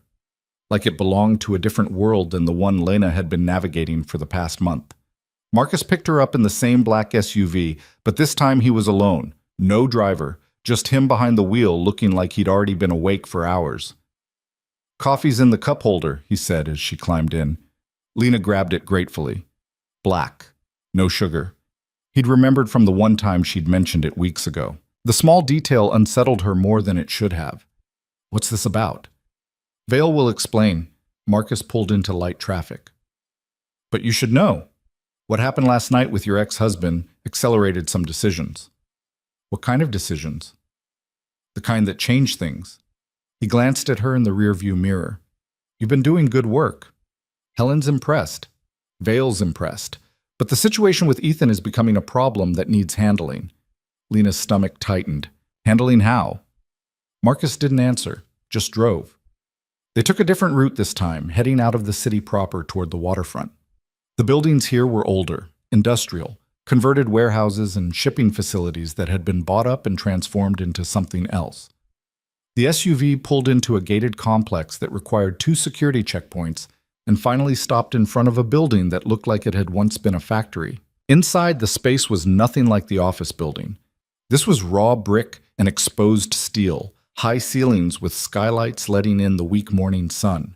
But the furniture was expensive, the art on the walls the kind that belonged in museums, and everything spoke of money trying to look unpretentious. Vale stood by floor-to-ceiling windows overlooking the water, dressed casually in jeans and a dark sweater. He turned as they entered, and Lena noticed something different in his expression. Not the professional mask he wore at the office. Something sharper. Mrs. Carter, thank you for coming. He gestured to a seating area. Breakfast? A table nearby held coffee, pastries, fruit. Lena's stomach reminded her she'd skipped dinner. Sure. They sat. Marcus took up a position near the door, close enough to hear but far enough to give them space. Vale poured coffee for both of them and studied her over the rim of his cup. Marcus told me what happened in the parking garage last night. It was nothing. Ethan was drunk and desperate. It was harassment. On property I own, against an employee I value. Vale's tone was conversational, but something underneath it made Lena's pulse quicken. That's not nothing. I handled it. You shouldn't have had to. Vale set down his cup. Your ex-husband owes me $50,000. He has until the end of the month to pay. Given his current financial situation, that's not going to happen, which means I have a decision to make about how to collect. Lena's mouth went dry. What are you saying? I'm saying that Ethan Cross is about to become a cautionary tale. The question is what kind of tale? Vale leaned back. Option 1. I send people to have a conversation with him. Physical, painful. The kind that leaves scars and ensures he never forgets his debts. He lives, but he suffers. And option 2? He disappears. Completely. No body, no evidence, no closure for his family. Just gone. The words hung in the air like smoke. Lena stared at Vale, trying to reconcile the man who'd offered her a job and decent benefits with the one now calmly discussing murder over coffee and croissants. You're asking me to choose. Her voice came out steadier than she felt. No. I'm telling you what's going to happen and giving you the courtesy of understanding why. Vale's expression didn't change. But I'm curious what you think he deserves. I think he deserves to face legal consequences. Prison, probation, whatever the courts decide. The courts won't decide anything. There's no evidence that would hold up in criminal court without exposing my own operations.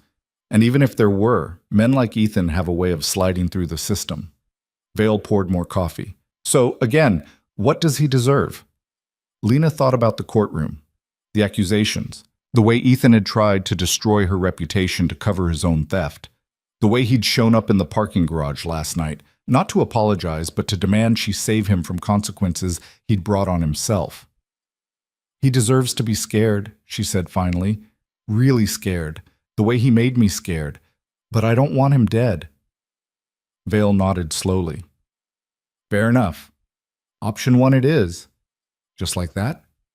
Your opinion matters to me. Not because you have any say in how I run my business, but because you're the one who had to live with his choices. Vale stood and moved to the windows. After today, Ethan won't bother you again. He'll be too busy dealing with his own problems. And the debt? Will be extracted one way or another. His parents have money, even if they've cut him off. They'll find a way to pay rather than watch their son suffer. Vale turned back to face her. But that's not why I asked you here. Alina waited.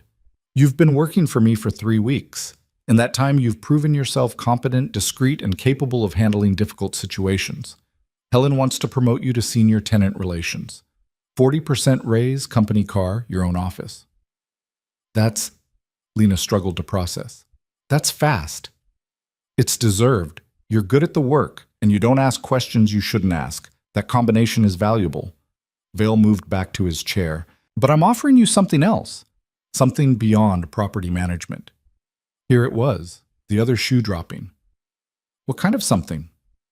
I have business interests that require a specific kind of representative. Someone who can move in certain spaces without drawing attention.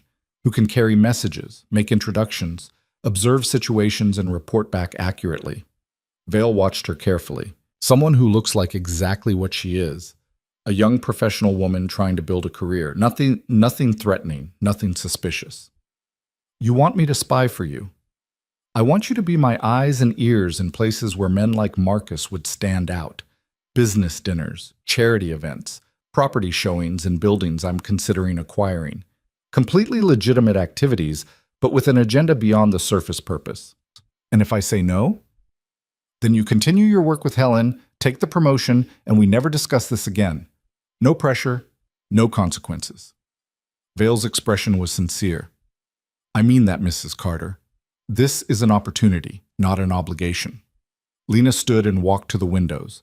Below, the water was gray and choppy, boats moving through the morning mist. She thought about her apartment, her old life, the version of herself who'd sat in that courtroom 4 weeks ago thinking her world was ending. That woman would have said no, would have been terrified of stepping deeper into Dominic Vale's world, but that woman didn't exist anymore. What would this pay? $75,000 base salary, plus bonuses for successful assignments, company apartment, actually nice this time, not your current place, and access to resources you might need. Resources like what?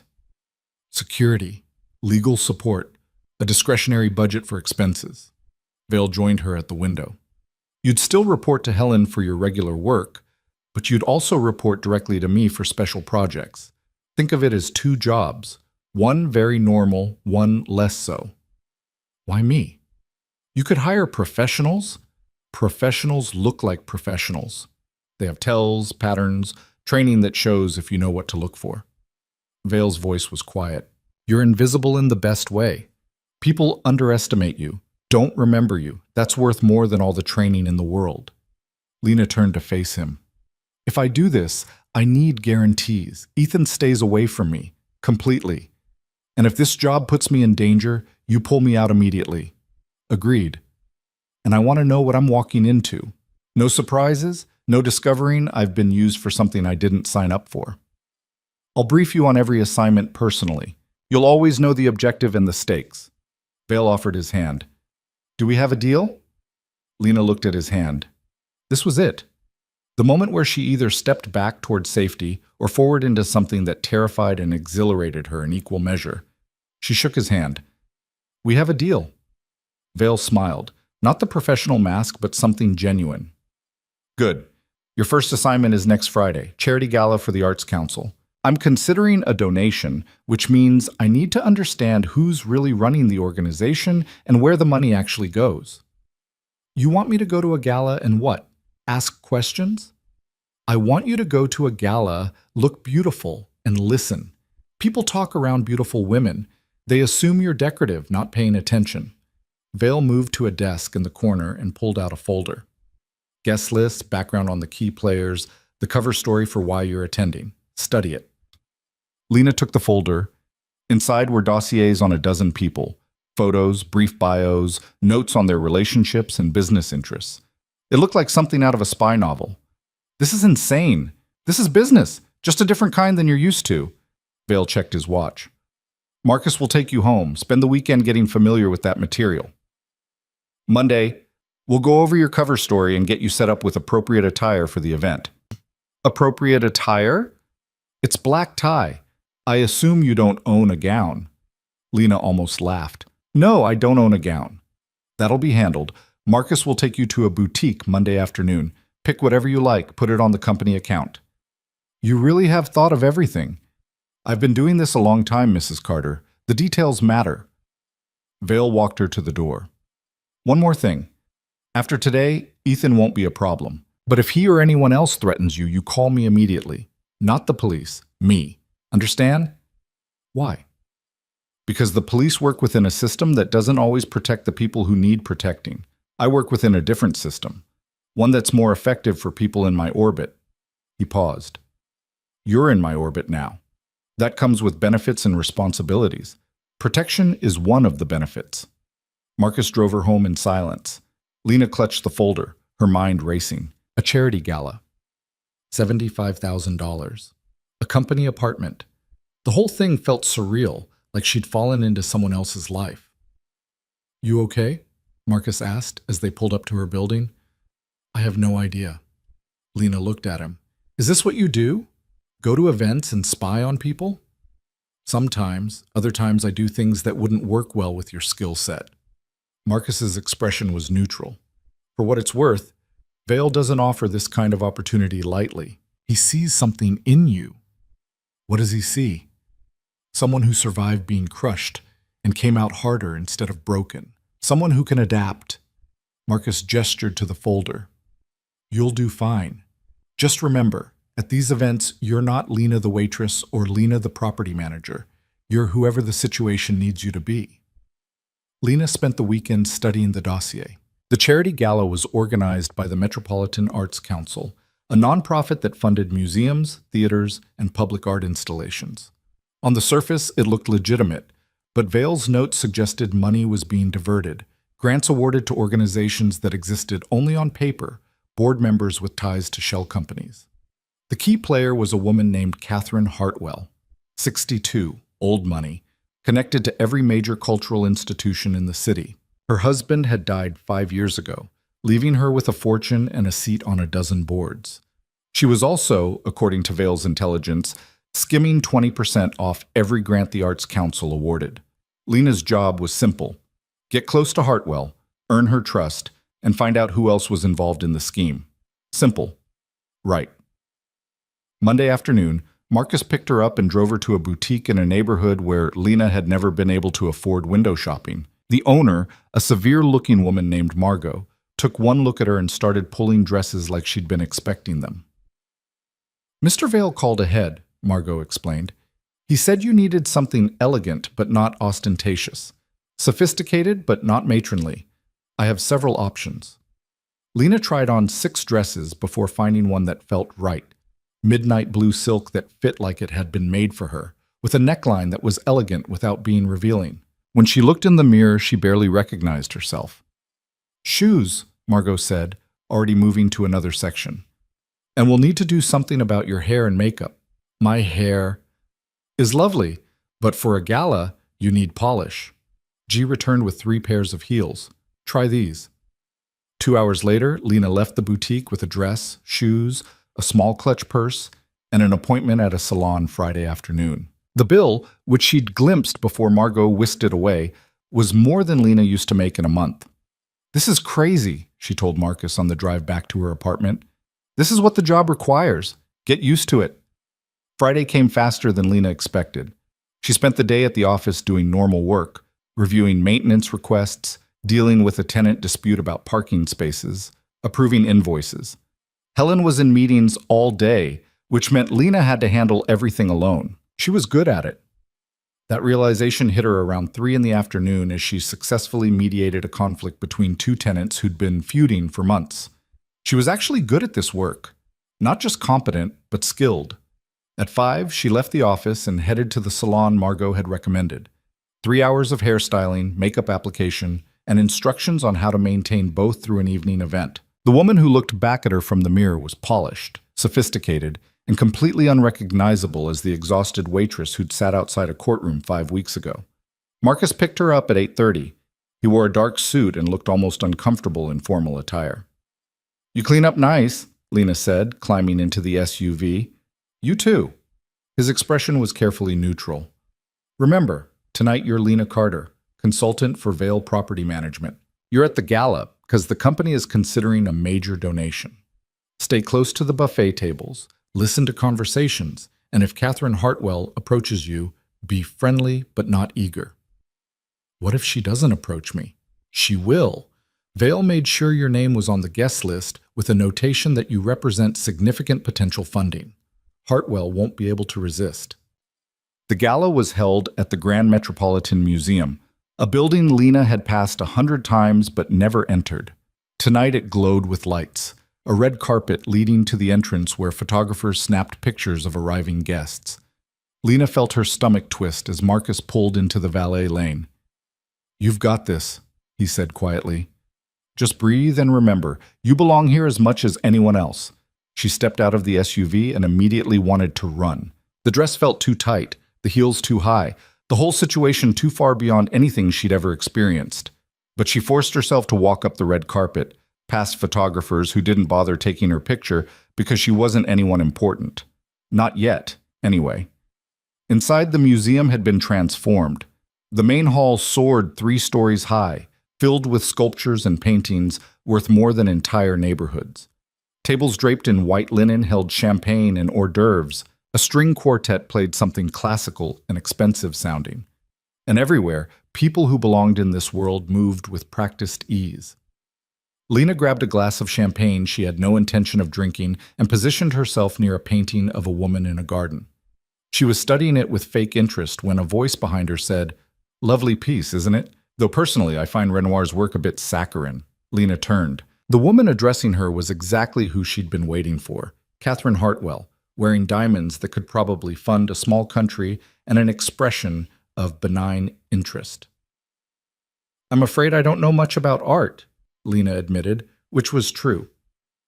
"I'm here representing my company's interest in supporting the Arts Council." "How wonderful!" Catherine's smile widened. "I'm Catherine Hartwell, board chair, and you are?" "Lena Carter. I work for Vale Property Management." Catherine's expression flickered, just for a second, something calculating beneath the social polish. "Vale Property. Yes, I've heard of them. Quite successful, aren't they?" "We've been fortunate." "Well, let me introduce you to some of our board members. I'm sure they'd love to discuss potential partnership opportunities." Catherine linked her arm through Lena's with practiced familiarity. "Tell me, dear, have you been with the company long?" And just like that, Lena was in. The next 2 hours passed in a blur of introductions and careful conversations. Catherine steered her from group to group, each time presenting Lena as a promising contact from a company with deep pockets. Lena smiled, asked polite questions, and listened. She listened to the board treasurer mention grants to organizations Lena knew from the dossier were shells. Listened to a curator discuss upcoming exhibitions funded by donations that hadn't been properly documented. Listened to Catherine herself casually mention a consulting fee that seemed excessive for the work described. By 10 o'clock, Lena had enough information to confirm everything Vale suspected. The Arts Council was legitimate, but a significant portion of its funding was being siphoned off by board members who'd turned philanthropy into profit. "You've been so patient with all our talk of grants and budgets," Catherine said, pulling Lena aside near the end of the evening. "Let's discuss something more concrete. Would Vail Property be interested in becoming a platinum sponsor? It's a $100,000 commitment, but it comes with significant visibility and networking opportunities." "I'd need to discuss it with ownership," Lena said carefully, "but it sounds promising." "Wonderful. Here's my card." Catherine pressed an embossed business card into Lena's hand. "Call me Monday. We'll set up a meeting to discuss details." "I will. Thank you for such a lovely evening." Lena escaped to the lobby and pulled out her phone. Marcus responded to her text within seconds. "Outside. Ready when you are." The SUV was waiting at the valet station. Lena climbed in, kicked off the heels, and let out a breath she felt like she'd been holding for hours. "How'd it go?" Marcus asked, pulling into traffic. "I got everything. Names, numbers, enough to prove the whole operation." Lena pulled the business card from her clutch. "Hartwell wants a meeting Monday to discuss a sponsorship." "Good work." Marcus glanced at her in the mirror. "You look exhausted." "I am exhausted. Smiling for 3 hours straight is harder than working a double shift." "Different kind of work, but you did well." He navigated through late-night traffic. "Vail will want a full debrief tomorrow, but tonight, go home and rest." Lena's apartment felt especially small and shabby after the museum's grandeur. She changed out of the dress, removed the makeup, and stood in her bathroom looking at herself. Same face as this morning, but somehow different, like she'd crossed a line she couldn't uncross. Her phone buzzed. "Vail. Marcus says you were perfect. Well done. Tomorrow, 10 a.m., my office. We'll discuss next steps." Lena stared at the message. Perfect. When was the last time someone had called her perfect at anything? She fell asleep still thinking about it. The next morning, she met Vail at his waterfront building. He listened to her report without interrupting, taking notes on a tablet while she described every conversation, every name mentioned, every detail that seemed significant. "Catherine Hartwell invited you to a sponsorship meeting," he said when she finished. "Monday at 2. Should I go?" "Absolutely. String her along, express interest, ask intelligent questions. The longer we can keep her thinking Vail Property is a potential mark, the more information she'll reveal." Vail set down his tablet. "You did exceptional work last night, Mrs. Carter. Better than I expected for a first assignment." "Thank you." "Don't thank me yet. This was the easy part." Vail's expression grew serious. "What I learned last night is valuable, but it's not enough to move on. I need documentation, emails, financial records, proof of where the money's actually going. That's going to require access to the Arts Council's offices." "You want me to break in?" "I want you to be invited in. Hartwell's assistant is going to call Monday morning to confirm your meeting. When she does, mention that you'd love to tour the council's offices, see where the magic happens. Hartwell won't be able to resist showing off. And while I'm touring, you'll plan a device that will give us access to their network. Small, simple, completely undetectable, if you're careful." Vail pulled a small object from his desk drawer. It looked like a USB drive, black and innocuous. "Plug this into any computer for 30 seconds. That's all we need." Lena stared at the device. This was different from attending a party and listening to conversations. This was active theft, espionage, the kind of thing that could land her in prison if she got caught. "I need time to think about this," she said. "Of course, but understand, if you take this step, you're committing to a different level of involvement. You'll know things that make you complicit. There's no going back to just property management after this. And if I say no, then we end the special projects arrangement. You continue your work with Helen, take the promotion she offered, and we never discuss this again. No hard feelings." Vail's voice was gentle. "This has to be your choice, Lena. I won't force you." Lena picked up the device. It was surprisingly light. "Can I keep this?" "While I think about it."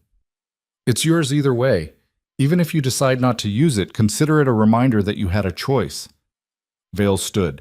"Take the weekend. Let me know Monday morning."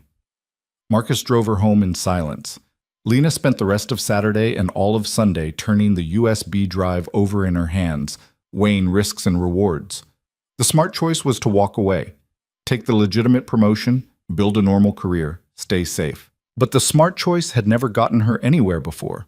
The smart choice had been marrying Ethan. The smart choice had been trying to make a broken marriage work. The smart choice had left her broke and invisible and terrified. This choice, the dangerous one, had given her money, purpose, and for the first time in her life, the feeling that she mattered. Monday morning, she texted Vale before she could change her mind. "I'm in. What time is the meeting with Hartwell?" His response came immediately. 2 p.m. Marcus will brief you at noon. And Lena? Thank you for trusting me. She didn't text back that trust had nothing to do with it, that this was about proving to herself that she could be someone other than the victim she'd been for so long. That afternoon, Lena Carter walked into the Metropolitan Arts Council's offices wearing her best professional smile and carrying espionage equipment in her purse. Catherine Hartwell greeted her with enthusiasm that seemed genuine. "Lena, so wonderful to see you again. Let me show you around our offices before we talk business." The tour took 20 minutes. Catherine showed her the conference room, the grant review offices, the archives where decades of Arts Council history were stored, and finally, her own office. Spacious, elegant, with a computer sitting unlocked on her desk. "I'm so sorry. I need to take this call," Catherine said when her phone rang. "Do you mind waiting here for just a moment?" "Not at all." Catherine stepped into the hallway, closing the door behind her. Lena moved quickly, pulled the USB drive from her purse, crossed to Catherine's computer, inserted it into the port. 30 seconds, Vale had said. She counted them off, watching the hallway through the glass door, her heart hammering so hard she was sure everyone in the building could hear it. 28, 29, 30. She pulled the drive out and slipped it back into her purse just as Catherine returned. "Sorry about that. Crisis with a donor, you know how it is." Catherine settled into her chair, completely oblivious. "Now, let's talk about that platinum sponsorship." They talked for 45 minutes. Lena asked questions, took notes, played the role of interested corporate representative. And the entire time, Vale's device was transmitting data from Catherine's computer to servers Lena would never see. When she finally left the office, she felt like she might throw up. Marcus was waiting outside. "Done?" he asked. "Done." "You look pale." "I think I just committed a felony. Technically several felonies, but don't worry, you won't get caught." Marcus pulled into traffic. "How do you feel?" Lena considered the question. Terrified, exhilarated, powerful in a way she'd never experienced. "Like I just became someone completely different," she admitted. "You did. Welcome to the other side of normal, Mrs. Carter." That evening, Vale called her personally. "The device worked perfectly. We've got everything. Emails, financial records, enough to dismantle Hartwell's operation completely." His voice carried satisfaction. "You did excellent work today. What happens now?" "Now we decide what to do with the information. But that's my concern, not yours. Your job is done." Vale paused. "Your bonus for this assignment is $25,000. It'll be in your account by morning. $25,000 for 1 week of work." "Thank you," Lena said, because she didn't know what else to say. "You earned it. Get some rest. I'll have another assignment for you next month." Lena hung up and sat in her apartment, trying to process what her life had become. 5 weeks ago, she'd been a broke waitress losing a divorce. Now she was committing corporate espionage for a crime lord and getting paid more than she'd made in a year. Her phone buzzed. Unknown number. "This is your last warning. Vale's money won't protect you forever." Ethan, still trying to scare her. Lena deleted the message and blocked the number. Then she pulled up Marcus's contact. "Ethan's still sending threats. Can you handle it?" "Already handled. He won't bother you again. Promise." She believed him. That was perhaps the strangest part of all this. She trusted Marcus and Vale more than she'd ever trusted her own husband. The next morning, Lena woke to news alerts on her phone. Ethan Cross had been found beaten severely outside a bar in the warehouse district. He was in the hospital with multiple broken bones but would survive. Police were investigating, but there were no suspects. Lena stared at the news article for a long time. She should have felt guilty, should have felt horror that violence had been committed, even if it was against someone who tried to destroy her. Instead, she felt nothing but cold satisfaction. Ethan had threatened her one too many times. Now he was learning what happened when you pushed the wrong people. Her phone rang. Patricia, her divorce lawyer. "Lena, have you seen the news about Ethan?" I saw. Do you know anything about what happened? Patricia's voice was careful. No, but I can't say I'm sorry it did. Silence on the other end. Then, be careful, Lena. I don't know what you've gotten yourself into, but please be careful. I will. Thank you, Patricia. She hung up and got ready for work. Another day of tenant relations, maintenance requests, normal business. As if she hadn't spent Friday night at a gala gathering intelligence on embezzlement, as if she hadn't planted surveillance equipment in a nonprofit office Monday afternoon, as if the man she'd once married wasn't lying in a hospital bed because she'd asked for protection. Lena Carter walked into Vale Property Management at 8 a.m. sharp, smiled at the security guard, rode the elevator to the 8th floor, and became exactly what she needed to be. Invisible, competent, dangerous, and for the first time in her entire life, completely, terrifyingly free. 3 months after the Arts Council assignment, Lena's life had developed a rhythm that felt almost normal. Most days she worked for Helen, handling tenant relations and property issues with a competence that had earned her genuine respect. 2 or 3 times a month she took on assignments for Vale. Dinners with potential business partners, charity events where she gathered intelligence. Once even a weekend trip to a coastal resort where she'd observed a real estate developer Vale was considering working with. She was good at it, better than good.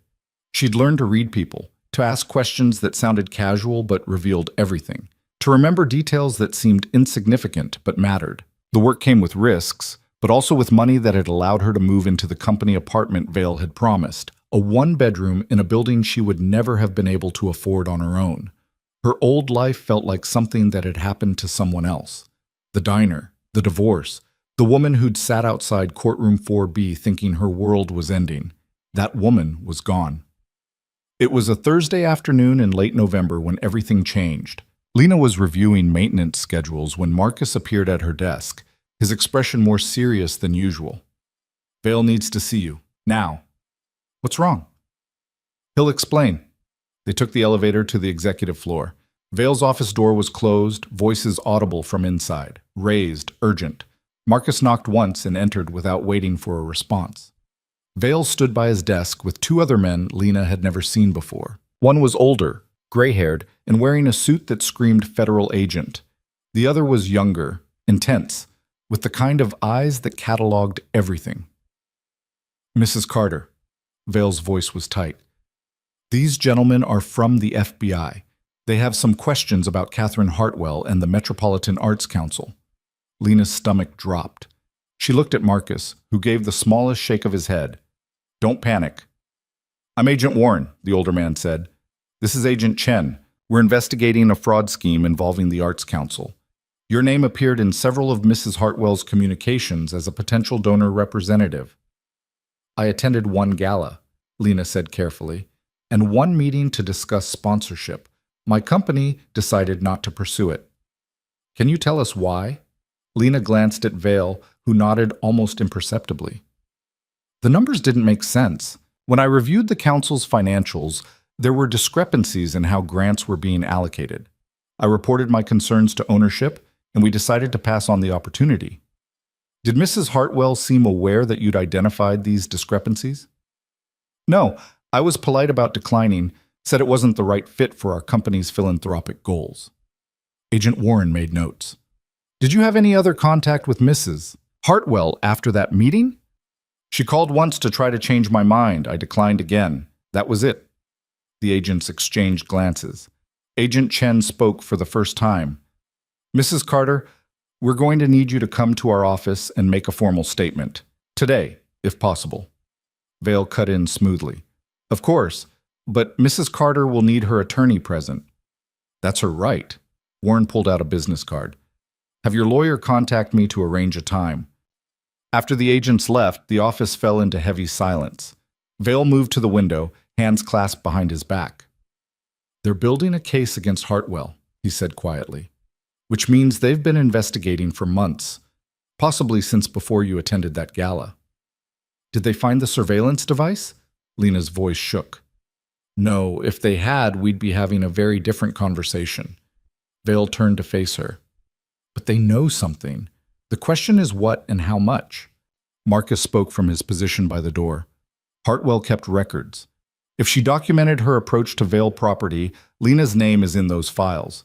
The FBI would have found it during their investigation. Which means they think I'm a witness, not a suspect, Lena said, trying to convince herself. Right? For now. Vale crossed to his desk and pulled out a folder.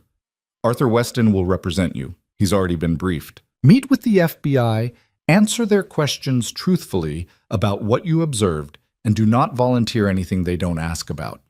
What if they ask about you? Then you tell them the truth. I'm the owner of the company you work for. You've met me in professional contexts, nothing more. Vale's expression was unreadable. They can't prove any connection beyond that unless someone talks. And no one's going to talk. The meeting with the FBI happened 2 days later. Arthur Weston accompanied Lena to a federal building downtown where she spent 3 hours answering questions about her interaction with Catherine Hartwell. She described the gala, the tour of the offices, the sponsorship meeting. She explained her concerns about the financial discrepancies and her company's decision to decline involvement. She did not mention the USB drive, did not mention that she'd been gathering intelligence deliberately, did not mention anything that would connect her actions to Vale's actual business. Agent Warren seemed satisfied. Thank you for your cooperation, Mrs. Carter. If we need anything else, we'll be in touch. Walking out of the federal building, Lena felt like she might collapse. You did well, Weston said in the elevator. Calm, consistent, no contradictions. If they had anything on you, they would have pushed harder. So I'm clear? You're clear of this, but understand, the FBI is looking at Hartwell, which means they're looking at everyone connected to her. Be careful for the next few months. No unusual activity, nothing that draws attention. Marcus was waiting outside in the SUV. He took one look at Lena's face and handed her a bottle of water. Rough? Terrifying. She drank half the bottle in one go. They believed me, though. I think. They believed you because you told them the truth. Just not all of it. Marcus pulled into traffic. Vale wants to see you. He's at the waterfront building. Vale was alone when they arrived, standing by the windows overlooking the water. He turned as Lena entered, and she saw something in his expression that caught her off guard. Concern. Actual, genuine concern. How did it go? Weston thinks I'm clear. They accepted my statement. Good. Vale gestured to the seating area. Sit. We need to talk. Lena sat, her exhaustion catching up with her. Vale poured 2 drinks and handed her one before settling into the chair across from her. This situation with the FBI changes things, he said. The work I've been asking you to do, it carries risks we both understood, but federal attention raises those risks considerably. You're pulling me from assignments. I'm giving you a choice. Vale leaned forward. You can continue working for Helen, keep your current salary and apartment, and we end the special projects arrangement. Or you can go deeper. Deeper how? The FBI's investigation into Hartwell revealed connections to people I've been watching for years. Politicians taking kickbacks, developers using nonprofits to launder money, a whole network of corruption that makes Hartwell look like an amateur. Vale's voice was quiet but intense. I want to dismantle that network, but it requires someone on the inside. Someone who can move through those circles, gain trust, and report back without raising suspicion. You want me to be a long-term plant. I want you to become indispensable to people who don't know they're being watched. It's dangerous work, Lena, much more so than what you've been doing. If you're caught, I can't protect you from federal charges. And if my enemies figure out what you're doing, you become a target. Lena took a long drink. What's the alternative? Safe, boring work managing properties. A good life by any reasonable measure. Vale studied her face. Most people would take it, walk away from danger, build something stable and normal. There's no shame in that choice. But I don't think you want normal anymore. I think you've discovered something about yourself these past few months. You're good at this work, and more than that, you like it. He was right. That was the terrifying part. Lena had spent her whole life trying to be invisible, to avoid conflict, to make herself small enough that she wouldn't get hurt. And then she'd stepped into Vale's world and discovered that invisibility could be a weapon, that she could be dangerous and effective and valued for exactly who she was. If I do this, Lena said slowly, I need guarantees, real ones, protection, resources, and an exit strategy if things go wrong. You'll have all of that, plus a significant salary increase, 150,000 base, with bonuses that could double that depending on results. Vale pulled out a contract. This is a 1-year commitment. After that, you can renegotiate or walk away clean. I'll provide new identity documents if you need to disappear, relocation assistance, and enough money to start over anywhere in the world. Lena looked at the contract. This was it, the point of no return. Everything before this could be explained away as mistakes, as getting caught up in situations beyond her control. But signing this meant actively choosing to become part of Vale's world, choosing danger over safety, choosing power over normalcy.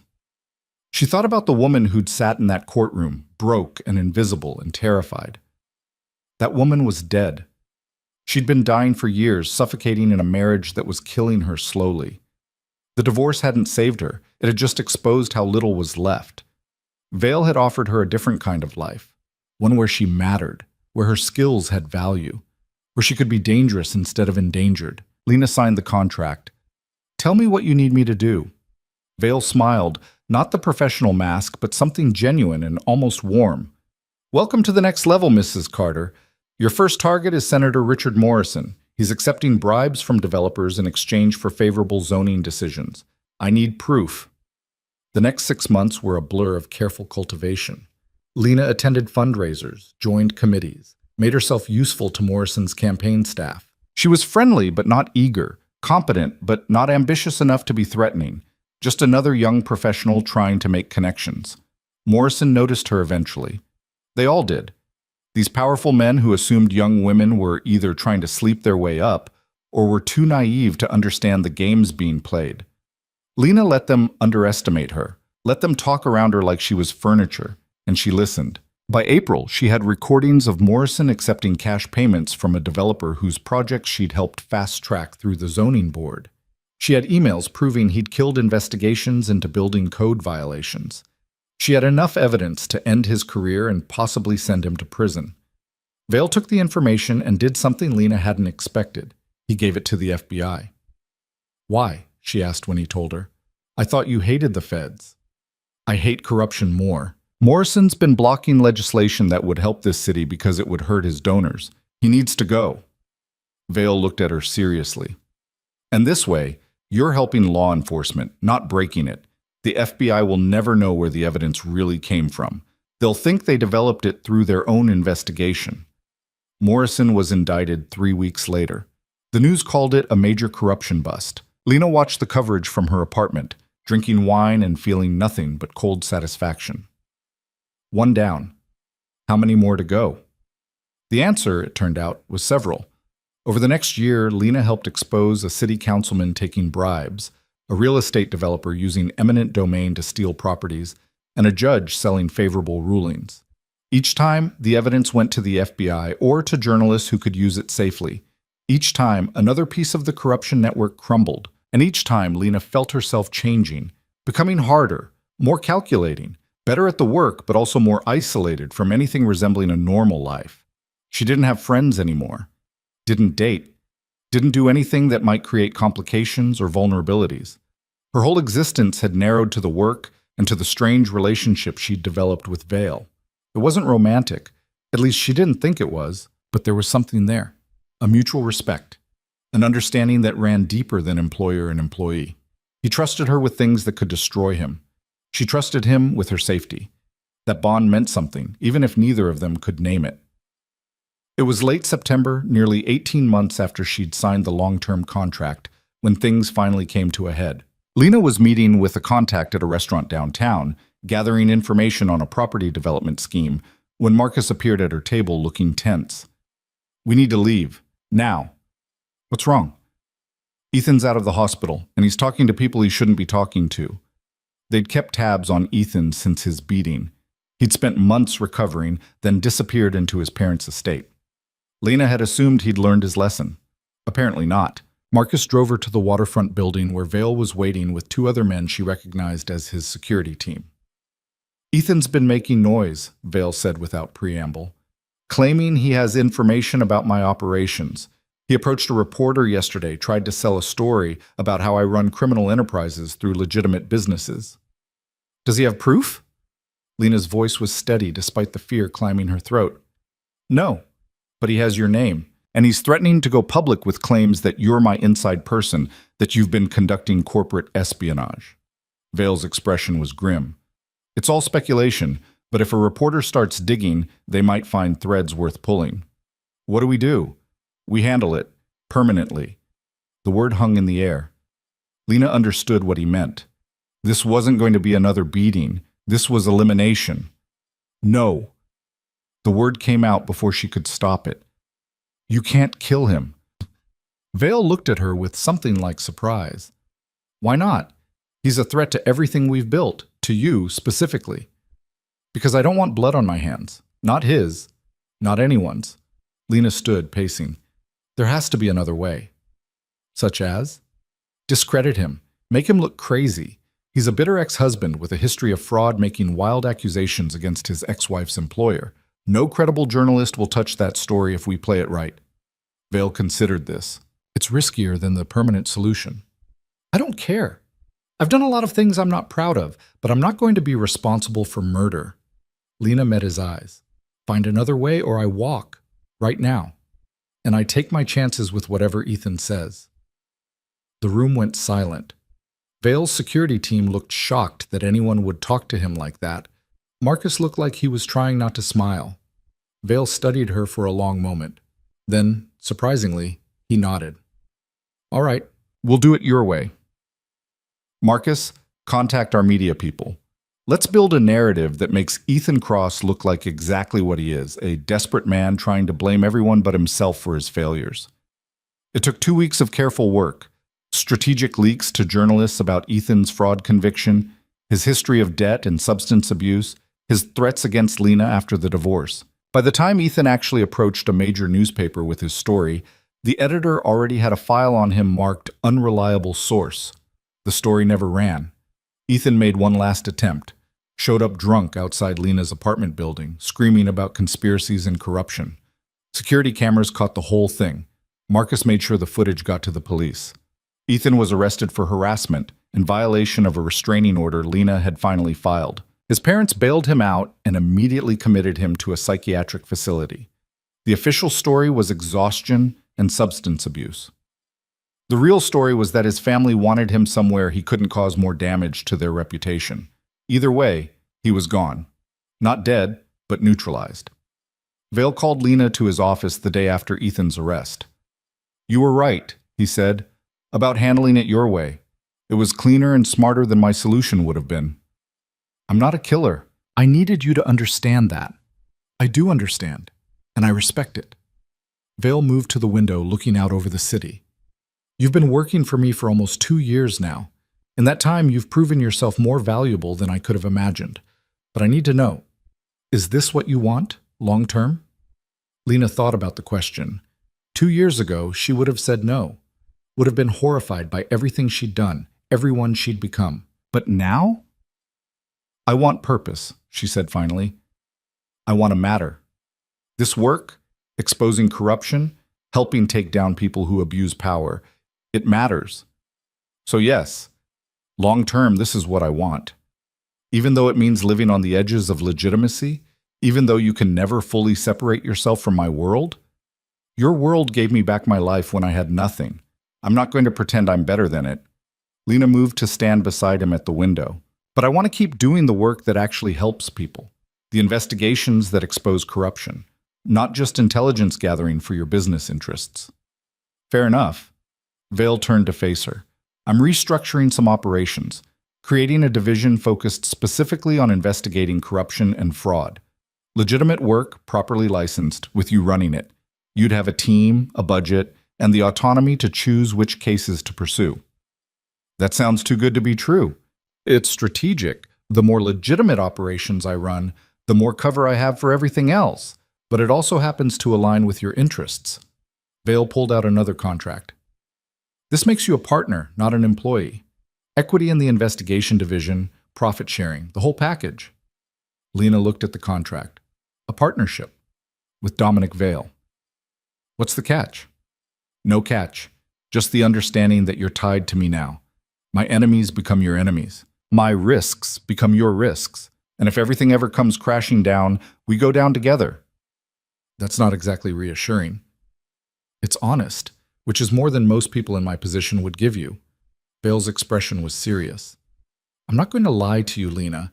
This life comes with danger, but it also comes with purpose, power, and the resources to actually make a difference. You decide if that's worth the risk.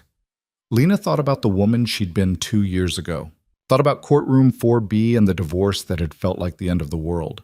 Thought about every assignment since then, every risk she'd taken, every moment she'd chosen to step forward instead of running away. She signed the contract. Partners? She said. Vale smiled and shook her hand. Partners. 6 months later, the investigation division was running smoothly. Lena had hired a small team of researchers and investigators, all legitimate, all licensed, all completely unaware of Vale's other operations. They took on corporate fraud cases, helped victims of financial crimes, and built a reputation for thorough, effective work. It felt good. Better than good. It felt like she was actually making a difference. She was reviewing case files one evening when Vale appeared in her office doorway. Busy? Always. What's up? I have something for you. He crossed to her desk and set down a small box. Lena opened it. Inside was a key. What's this? Key to a house. Waterfront property, 3 bedrooms, fully furnished. Yours, if you want it. Vale, I can't accept. It's not a gift. It's a bonus for 2 years of exceptional work. And he paused. I wanted you to have something that's actually yours. Not a company apartment. Not something tied to the business. Just yours. Lena looked at the key. A house. Her own house. Thank you, she said quietly. You've earned it. Vale moved to leave, then stopped. Lena, I need to ask you something. Okay. Are you happy with this life we've built? The question surprised her. Lena set down the key and really considered it. I'm not sure happiness is the right word, she said finally. But I'm satisfied. I'm purposeful. I matter. That's more than I ever had before. Good. Because you matter to me. More than just as a business partner. Vale's voice was careful. I respect you. Trust you. And He stopped, seeming to struggle with words for the first time since she'd known him. Dominic. She rarely used his first name. It made him look up. I know. I feel it too. Whatever this is. What is it? I don't know, but I know I don't want to lose it. Lena stood and walked around the desk. We work well together. We trust each other. And maybe that's enough. Maybe we don't need to define it beyond that. Vale looked at her for a long moment. Then, slowly, he smiled. Maybe you're right. They stood there in the quiet office, 2 people who'd built something complicated and dangerous and valuable out of desperation and opportunity. It wasn't love, not the way Lena had once understood love, but it was partnership. It was respect. It was 2 people who'd chosen each other over safer options, who'd built something real out of broken pieces. That night, Lena drove to the house Vale had given her. It sat on a cliff overlooking the water, modern and beautiful and hers. She walked through the rooms, imagining a life lived here, a good life, a complicated one, but good. Her phone buzzed. Marcus. Heard about the house. Congrats, you've come a long way from courtroom 4B. She smiled and texted back. Long way is right. Thanks for being there for all of it. Always. That's what partners do. Partners. It was the right word for all of them. Lena and Vale, Lena and Marcus, even Lena and Helen, who taught her the property management business and never asked questions about the rest. She'd built a family of sorts, an unconventional, morally complicated, occasionally criminal family, but family nonetheless. Lena Carter stood on her deck watching the sun set over the water and thought about the journey that had brought her here. The divorce that had felt like destruction but had actually been liberation. The crime lord who'd seen potential where everyone else saw invisible desperation. The choices she'd made to step forward instead of staying safe. She wasn't the same woman who'd sat outside that courtroom. That woman had been small and scared and willing to sacrifice everything for people who didn't value her. This woman, the one standing in a house she owned, running a business she'd built, living a life she'd chosen, was dangerous and competent and valued. Was she a good person? Probably not by conventional standards. She'd broken laws, gathered intelligence through illegal means, helped a crime lord consolidate power even as she worked to expose corruption. But she'd also helped take down truly bad people, had given victims of fraud their justice, had built something real and valuable. That had to count for something. Her phone rang. Vale. Have you seen the house yet? I'm standing in it right now. It's perfect. Good. I'm glad you like it. A pause. Lena, I wanted to say thank you for taking a chance on this work. On me. It's made a difference. Thank you for seeing something in me when I couldn't see it myself. I saw what was always there. You just needed the right circumstances to let it out. Vale's voice was warm. Get some rest. We've got a new case starting Monday. Senator's wife thinks he's hiding assets. Could be interesting.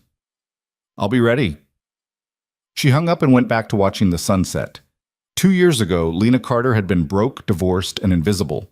Now she was powerful, valued, and seen. The journey had been dark and complicated and morally ambiguous. But it had been hers. And standing in her house, looking out at a future full of dangerous possibility, Lena Carter wouldn't change a single step of it. She'd been invisible. Now she was essential. She'd been a victim. Now she was a force. She'd been alone. Now she was chosen. And that was worth everything she'd risked to get here. The sun slipped below the horizon, painting the sky in shades of red and gold. Lena raised her glass to it, a silent toast to endings and beginnings, to the woman she'd been and the woman she'd become. Tomorrow would bring new challenges, new cases, new dangers. But tonight, she was home. And she was finally, completely, herself.